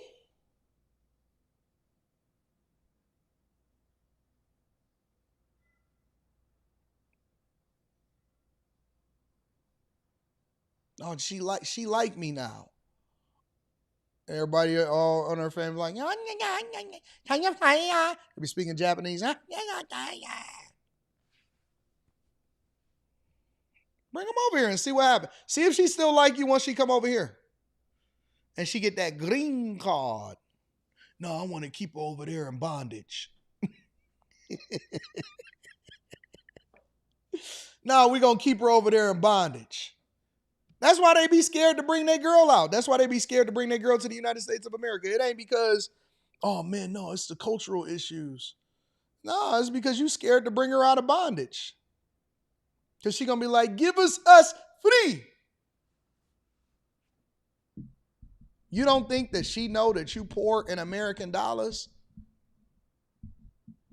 She know. She ain't stupid. Keep her over there in bondage.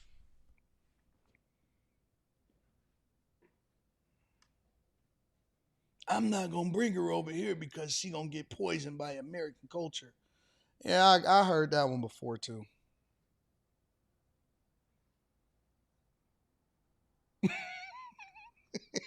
After she get her freedom papers.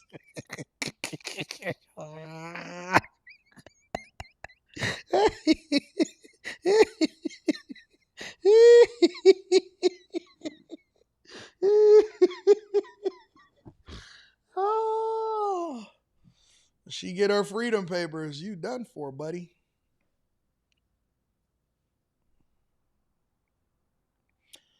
Somebody said that I see MTR. I haven't watched MTR's videos on it. I've been so busy trying to build up these platforms and work my butt off. So, shout out to him.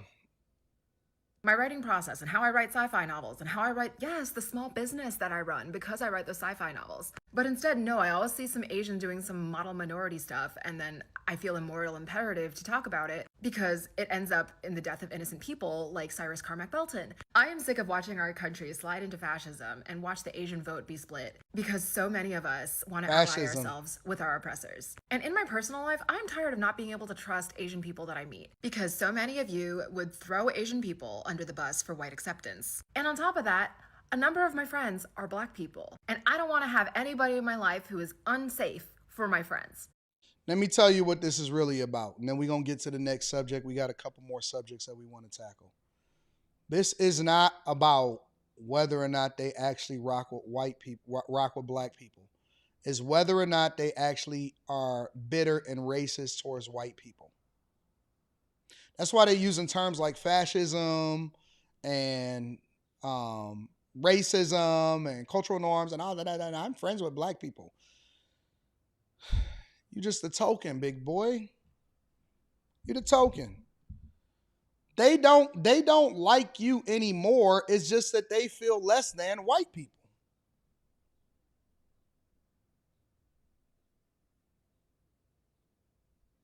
Ta-da!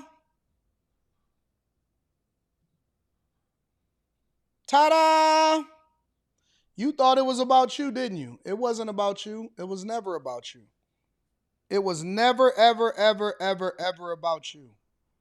And eventually, if you let them talk long enough, they'll actually speak to what they really care about. And it's about acceptance from white people.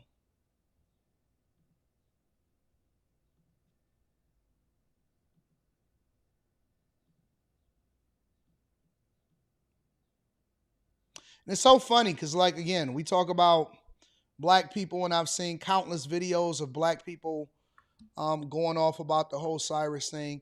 And so I said, well, you know what? That's interesting.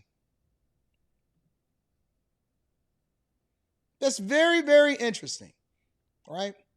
And so as I navigate through this world and this lens of craziness, let me read some of these super chats really quickly. Shout out to Real TV. I appreciate you. When he said, bro, I'm beyond exhausted hearing about the boycotting of Asian businesses because the actions of one person, stupid, racist, and extremely divisive. Bad Habit says, I suddenly have a taste for Asian food. And you know what's so funny? They'll pick all Asians. Y'all do know that Asian people are different, right? You got Chinese, Japanese, North Korean, South Korean, Vietnamese. You know, you got a whole lot of different Asian people that they're not all the same. Shout out to Bad Habits. Roscoe says, Throat Goat, aka Fannie Willis, almost took down a dime. Facts. Had my dime fighting for his life. Long Way ENT says, just sold my 27 shares of Tesla, officially out of the car business. Make sure y'all tap into the Patreon. Link is in the description as well as pinned to the top of the chat. Yes, Indians do count as Asian also. But you know what's so funny about that though? Is because as we were navigating through these subjects, right?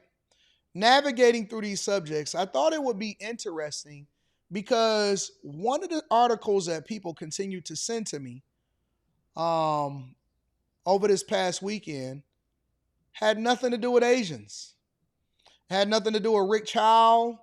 Had nothing to do with white people. It had nothing to do with any of that type of stuff. You know what it had something to do with?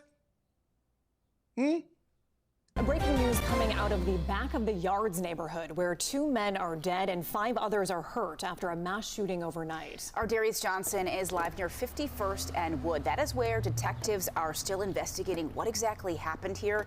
Darius, what's the latest? Hey there, ladies. Good morning to you. Chicago police and their investigators still remain here on the scene more than 5 hours after that gunfire rang out right here in the back of the Yards neighborhood at 51st and Wood. Now that the sun has started to rise this morning, you are starting to see more neighbors who are coming out. You can see them right there in this live shot. Those people are right there near where all of this unfolded right here. I want you to look at the neighbors. I want you to look at the neighbors. Look at the neighbors real quick, y'all. The neighbors are black. People that were shot were black. People that were killed were black. No white people, no Asian people that were shot by other black people were hurt in this Chicago neighborhood, ladies and gentlemen. Let me say that again for the people in the back. No Asian people, no white people, no others. The only people that were hurt in this conversation were black people. 2 more dead, at least. Well, in this report, before they realized it's at least 5 hurt. They say it's up to 7 people that were actually shot. And so again, I ask you, and I really try to make sense of this because I hear no deep dives. The only people that I hear what's happening about what's going on in Chicago when it comes to a shooting, and it ain't just Chicago, it's anywhere. It's all across the United States of America. The only people that I hear speak about it or have a conversation about it are white people. It's white people.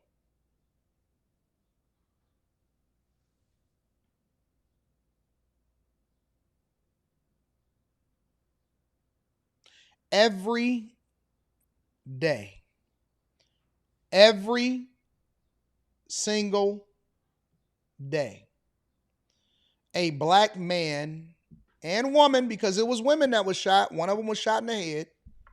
And I'm going to show you who got shot. I'm actually going to show you and identify to you exactly who got shot. Every day, there's a black man that is killed by other black men that are 14 years old in Chicago, carrying guns and carrying lasers with switches on them, and they never, ever catch the killer. And the people in the hood know who the killers are. So I'm wondering, where are the protests? Where are the search parties? Where are the calls for accountability? You have a city that is ran by a black mayor. Overwhelmingly, the aldermen and city council people are minorities and black people. The police chief is black. The neighbors are black. And more black people end up in the hospital in Chicago than any other race of people. And this is not my opinion. These are all facts. Let me show you. Here in the 5100 block of Southwood, and overnight investigators have spent much of their time gathering any evidence after that barrage of gunfire leaves 2 men dead and 5 others injured. Take a look at this video. Police say it was around 12:30 this morning when 2 armed men approached a group of people standing outside here at 51st and Wood and then opened fire. Here's the warning that went out over police radio shortly after those shots.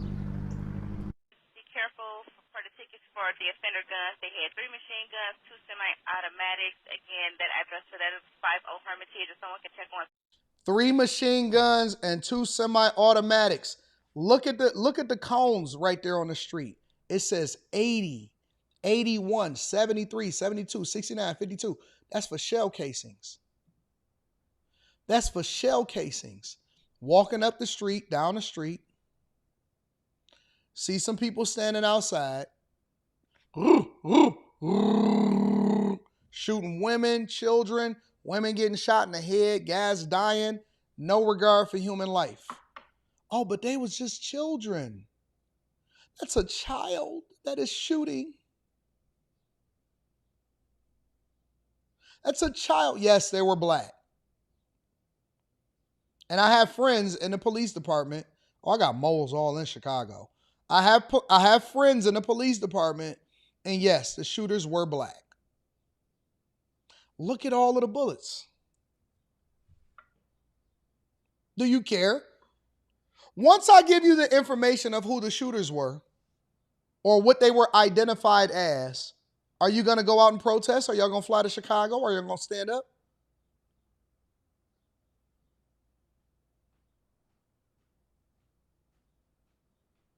Are y'all going to do something about it? Is it something that you're going to do differently that then lends itself to holding people accountable for what they do inside of y'all neighborhoods? Are you going to do something? Are y'all going to protest? Are y'all going to snitch? Are y'all going to tell on them? Are y'all going to go door to door? Y'all going to knock on it? Y'all going to tear up their businesses? Y'all going to boycott? Y'all going to boycott the people in the hood? There is no outrage. There is no outrage. You know why? Because we don't really care about each other. We only care about perpetuating the stereotype of racism. 50th and Hermitage. 3 men and a woman were taken to area hospitals and are expected to be okay. A 23-year-old woman was shot in the head and is currently in critical condition. 2 other men were also critically wounded. Those 2 men died at the hospital. Video from the scene overnight shows a large police presence, multiple victims being treated by paramedics, some of them on stretchers, and dozens of evidence markers scattered throughout the street. Back out here live this morning again, you could still see that police presence. There was a fire truck that pulled up not too long ago. Unclear exactly why they are here at this time. And fire trucks are there to clean the blood off of the concrete. They're not there to stop a fire. They're not there to save anybody.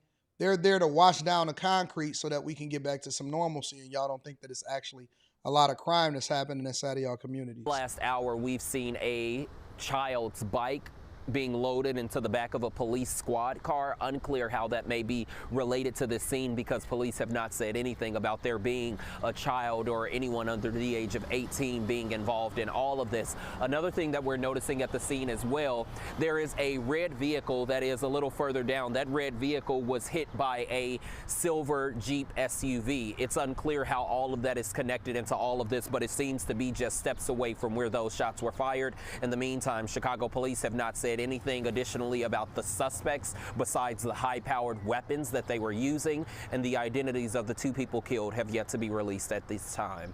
We're live here in the back of the yards this morning. I'm Darius Johnson. Ladies, back to you. Darius, thank you so much. When he was passionate about something or someone, he doesn't stop. Many knew him as Chef Wavy, but for 44-year-old Isaac Bradley, his job came second to his role as dad. Wavy, Chef Wavy was not just Chef Wavy. He was dad, he was brother, he was still my friend. Bradley leaves behind a 16-year-old son. It doesn't make sense to me. It doesn't. This is very senseless. It doesn't make sense to me.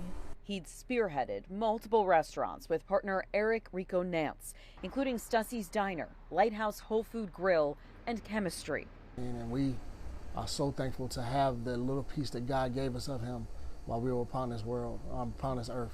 10 to 12 years of friendship, of brotherhood, of partnership. He's changed and touched all of our lives. Bradley was one of two people shot and killed in a mass shooting in back of the yards early this morning. His family says he'd stopped by someone's home to cut their hair, a side hustle he had. He stopped by somebody's home to cut their hair, trying to get some extra money in his side hustle.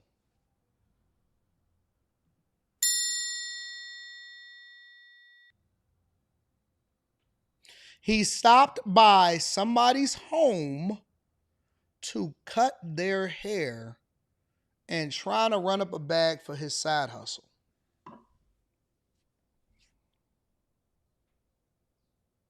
He was literally in the wrong place at the wrong time, not doing anything wrong. And now his son is without a father, his family is without a family member, and nobody is going to make it right. Nobody is coming to their aid. Nobody is creating a GoFundMe. Nobody's trying to fix a situation. Nobody in the culture actually cares.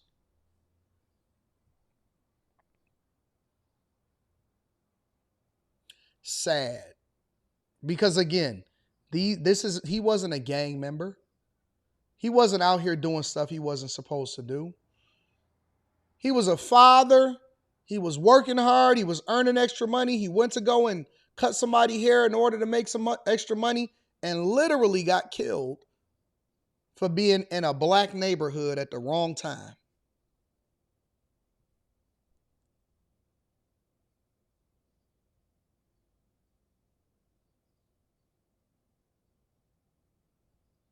But I'm the bad guy because I'm the only person talking about it. I don't see nobody else doing no live streams or having no conversations about what's happening in the hood. I don't see nobody else putting a face to the bodies that we have to deal with every day, that who's going to be forgotten within the next week or so. I don't see nobody else having a conversation about, do Black lives really matter if we just continue to let our neighborhoods go down and we don't even care about them until a white person move in and we want to call it gentrification?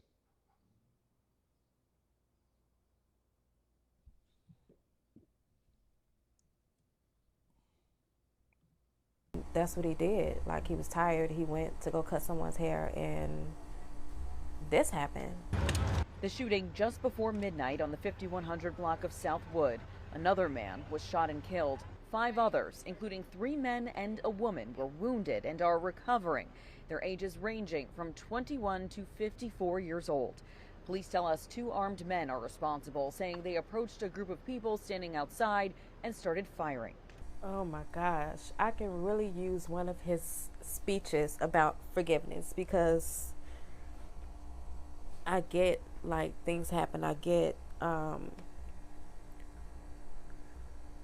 nothing is in our plan. You know, plans get monkey wrenches thrown in him all the time. But he used to always talk to me about that, and I don't see it right now. There is a $10,000 reward posted by the Cook County Crime Stoppers for anyone that has information that could help lead to an arrest in this investigation. We still do not know the identity of the second man that also died in this mass shooting. Live in Hyde Park, Sabrina Franza, CBS News, Chicago. I just want to make sure that we all level setting right now and we having the proper conversations, because what's the point of talking about it if we're not going to talk about it in its totality, in its entirety? What's the point of bringing visibility and giving a face to the names if we're not going to look at all of the names and the faces of the people that's getting killed inside of our own culture and our hood? Ain't a white man to be found. Ain't an Asian man to be found. The only white people that was out there was the police department that was putting the tape down and doing an investigation to try to catch the killer that y'all won't help because he a white man.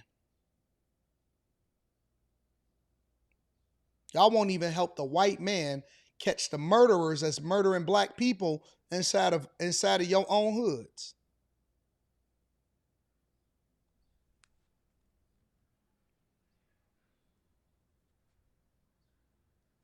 Make sure you guys hit a like for the algorithm, subscribe to the channel and turn on your notifications, because I don't understand it. Even a lot of times when people say stuff like, oh man, you wouldn't make it in jail and stuff like that, don't you know that those same people, literally those same people, are people that are perpetuated. Chances are the crime that they committed was perpetuated against a person that looks like them that then sent them to jail.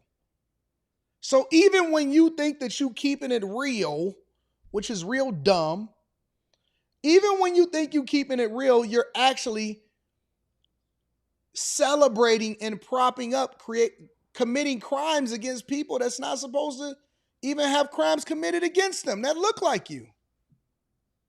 It's dumb.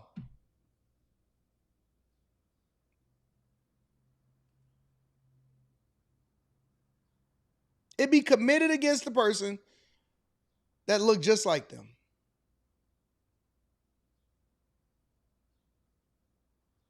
Make sure you guys hit a like for the algorithm, subscribe to the channel, and turn on your notifications. I like this quote at the bottom of the screen. Now, I don't want to see nobody else using quotes all of a sudden saying, you know what? I came up with this new style where I'm not always just saying welcome and all of it. Because listen, I know I get y'all the blueprint. I know I teach y'all how to do things a certain way. You don't have to use a quote at the bottom of your screen now. You could do your own thing. You know that, right? You know that. You know what's coming. You know what's coming. So I got this new epiphany where I want to give y'all some motivation at the end of the day. I'm going to use a quote. You know it's coming.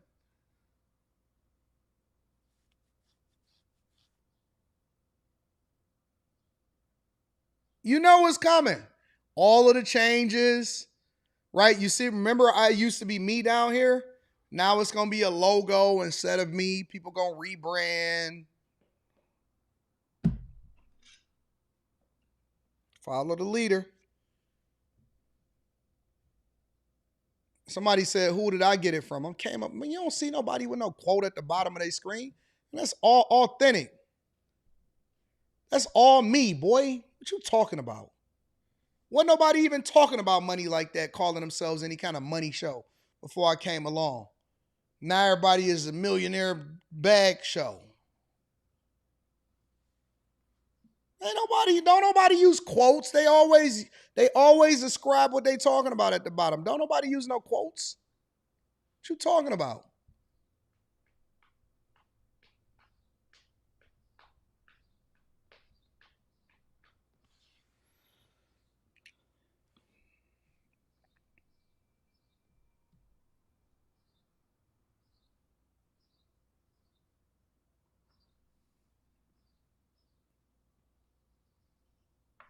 You gonna give a word of the day?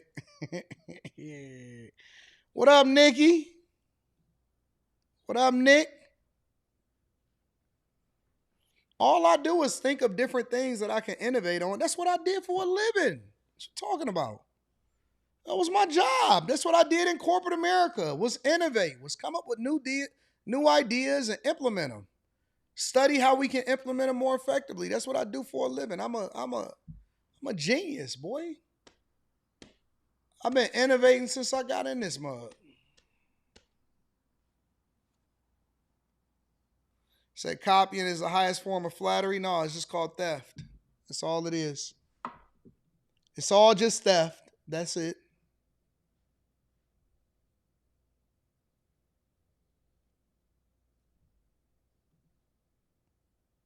Chosen says, dang, Anton, you're supposed to be covering the news and you can't get the young man's name correct?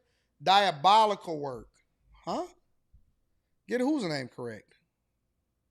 What are you talking about? I don't know. Country Boy Finesse says, if they boycott Asian food, then don't buy from Temu, Alibaba, what is there?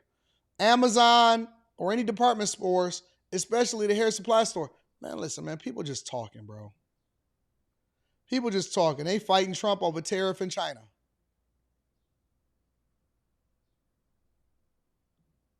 Trump said we need to put tariffs on China, and they said, no, we want our Asian products. We want our Asian products. We don't want you to put tariffs on them. We love them. Now all of a sudden they don't love them no more. You used to love me. I want to talk about Xbox because I know that the gamers feel like they don't get no love over here, but I look at it from a business perspective. Shout out to my dog, Courtney Egger says, I'm just trying to take over Phoenix first. That's smart. Take over your own area and your territory, and then you can expand it out because you proof it out.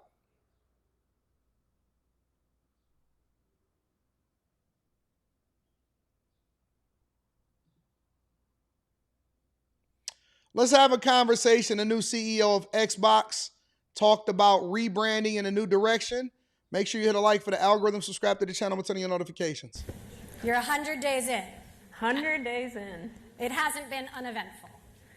You haven't wasted a second. It's been wild. Gamers have gone from saying you were going to kill Xbox to putting your face on Jesus memes. How would you describe the first 100 days? You know, there is nothing that can prepare you for, taking on a new role in a new industry, being a first-time CEO, and having hundreds of millions of people having an opinion about you without ever talking to you. Mm-hmm. And so I think it's been wild. I think it's been wonderful. I think it's been weird, and everything in between. But, for my first 100 days, I really just wanted to learn and listen. I felt like my first job as CEO of Xbox was just to understand the soul of Xbox, to understand the soul of what makes art, to understand the soul of creating, understand the soul of the platform, and kind of what made us great for the first 25 years. You were a surprise pick for CEO. Phil Spencer, your predecessor, 20-year veteran, super passionate fan base. Y'all think the audio is low? Came from Instacart, Meta, Microsoft AI.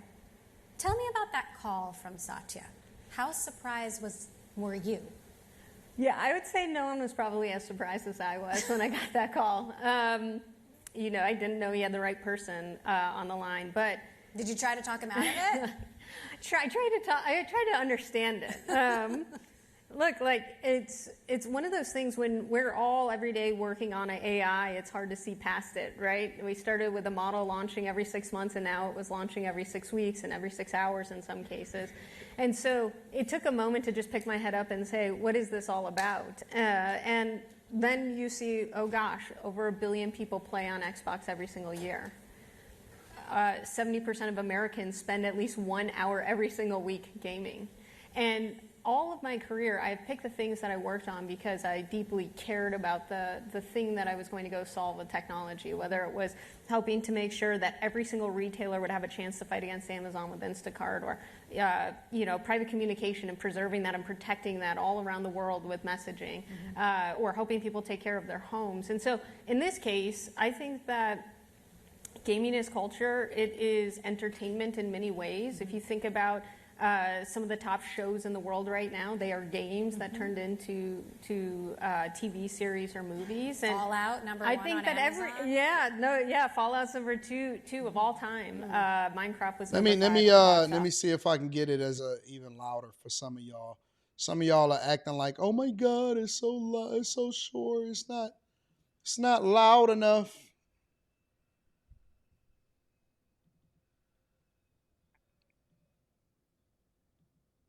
Have not been immune to that. I think the last generation product has particularly been a hard time. I think the most uncomfortable and surprising thing for me is what is happening in consumer electronics that we're not really talking about. I think that, usually what happens at this point in a generation is your costs come down, right? Memory, storage, et cetera. Well, with AI, memory and storage costs are going up 2.75x rather than 50% down. Just in my first 100 days, it's up 50%, and I think it will continue to go up. And so the biggest challenge and opportunity is how do you make affordable products during that time, and that's what the next 100 days will be about. So, Project Helix, the next Xbox. Can you show me how big it's going to be, like with your hands, maybe? No. All right. But for this to pay off, it's going to have to be pretty expensive for all of the reasons that you just mentioned. Do gamers still care enough to I shell think out it's that expensive if we do not innovate, and I came to help that problem. I think that, look, it is natural that prices go up. Every generation around us is raising prices. But I don't think you can raise prices through the hardware crisis that we're seeing. And so it will require a fundamental change in terms of how we innovate and how we think about the business models and how we go bring this to market. And we're working on that. A lot of people saying that Phil Spencer fumbled really, really bad and he was ruining it. I think that's only because y'all looking at it in comparison to what was out there. Y'all got to remember that Xbox, and to a much bigger conversation, PlayStation is now not only competing against each other, but they are also competing against, and they have been for a long time, PC. And they have seen a lot of their competitors try to upend them because you have this now. And so people are downloading more games out of the app stores than they have more than ever before. And so what you see from what I think the blunder was, these gaming consoles was trying to be too much to too many people at the same time. Instead of spending all of their time trying to be the best gaming console that they can be.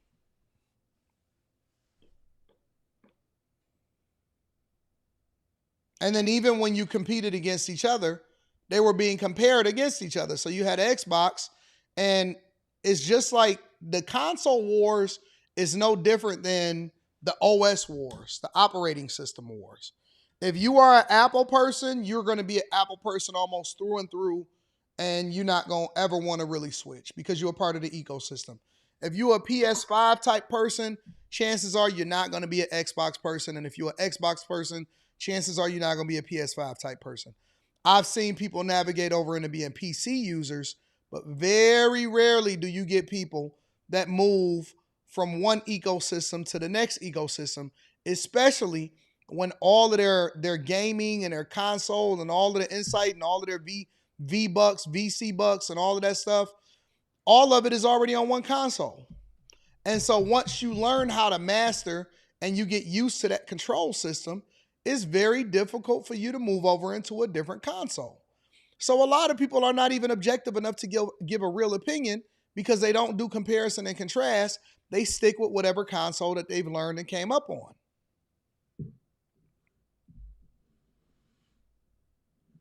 Very few people. And it's fierce. It's fierce. The competition is fierce. 100% fierce. Do you think Xbox is still selling consoles mainly in 2030? So look, the console market is stable and it's core to who we are, but at the same time, there's a lot of other growing markets. And so we're certainly going to continue to put out great reference experiences, but we're also going to push into new spaces. Microsoft owns Windows. Windows is one of the largest gaming platforms in the world. It has long had more players and more hours than any other platform. And that's the part that a lot of people miss, is that when you get a PC, you're still buying into the Microsoft ecosystem. I talk about this on Patreon when we go into the stock club, and I use Microsoft as an example of how they break out earnings. So make sure y'all tap into the Patreon. Link is in the description. It is very imperative that you guys go and watch the last live stream before I drop the next video. It is very imperative for you guys to watch the last live stream before I drop the next video, because how they make their money, if you want to look at it from a business perspective, is much different than what you may be used to or what you're aware of. Have a lot of dollars associated with that in the future too. Mobile, we own Candy Crush. We have incredible worlds and characters that can meet the next generation where they are. And so, look, I look at console as core, and I look at our responsibility to not only serve that really well and get that healthy, but to also look at bringing the next generation online. The Switch 2 is having a huge year. You know, what are your learnings from the first generation of Xbox handhelds, and would you ever build your own, or do you not need that category? Look, I think that there's a lot of interesting things to think about when it comes to how do you actually meet players where they are. I think handheld is just a way to take your games on the go with you, and so that can happen on mobile, that can happen on with Asus, which is our partner on handhelds, that can happen on all gaming handhelds. I think what's clear is the next generation plays a lot, and they see play as the most important form of entertainment to them. And a console is great when you're at home, and we're going to have to look for other ways to help serve that audience. One of the most controversial things you did, first few weeks on the job, you kill Copilot in gaming. Satya has literally said multiple times, Microsoft is a Copilot company, Microsoft's trying to put Copilot into everything. How hard was it to make that call, and what did he have to say about it? So, look, one of the first commitments I made was future of play. And I said, look, we're not going to we're going to be really thoughtful about how we ship AI. My job is to think about where we invest, what we prioritize, and how we operate. And our console players aren't excited about that experience in their console. Now, do I believe in AI? Absolutely. I think neural rendering is a great opportunity for us to invest in that. And it helps upscale. It's helping with the footprint on your device so you can get better graphics. There's a lot of things that AI can be really great at. I think that we have to make sure it's solving a problem if we put it out there for gaming, and so I made that call. So Satya was cool with that, or? It was an Xbox decision. He's given me latitude to make the best decisions for our players. Well, how much latitude elsewhere do you have? There's this idea that Microsoft wants to sort of extract software kind of revenues out of a gaming business, which may not be possible. Do you have more breathing room when it comes to the financials? Yeah, so my mandate is not 30% accountability margin. It's not enterprise software margins. It's to be the #1 gaming and entertainment company, and that's what we're going to go do. If you think about it, Microsoft has invested more aggressively than nearly anybody in this category over the last 6 years. We've bought Activision and ZeniMax. We've invested in our core platform. We've invested in hardware cycles. We invest in subsidies even when we're losing money because of memory and storage. And so we're long on gaming. We're long on Xbox. We'll keep investing. But we've got work to do. You shared the numbers. We're not in a healthy spot. And so, next 100 days is going to be about resetting the business. I think that she'll do a good job. It seems like she has gamers in mind instead of being a bean counter. I think that any great CEO or any great person that's in a leadership position should really know how to know and embrace and understand the business. Somebody said it in the chat, and they said she seems like she's a gamer that's really just living within her passion. And I think that that's what makes the best CEOs, to be honest with you. It makes the best leadership. So I'm interested to see what she does and how she transformed the company in a positive way. Make sure you guys hit a like for the algorithm, subscribe to the channel, and turn on your notifications. This was a fun show. Fun show. I'm glad that I was able to start earlier. Yeah. So the plan is to end it around 1 p.m. Eastern on a daily basis, and to give y'all between 3.5 to 4 hours of content a day, unless I'm like out of town or something like that. You know what I'm saying? So we'll see what happens. We'll see what happens. What up to Tragic 504 says the Madden curses real QB on the covers. City a lost a team. Yeah, they did. The Bears did lose a team. That is true, Tragic 504. Very, very true.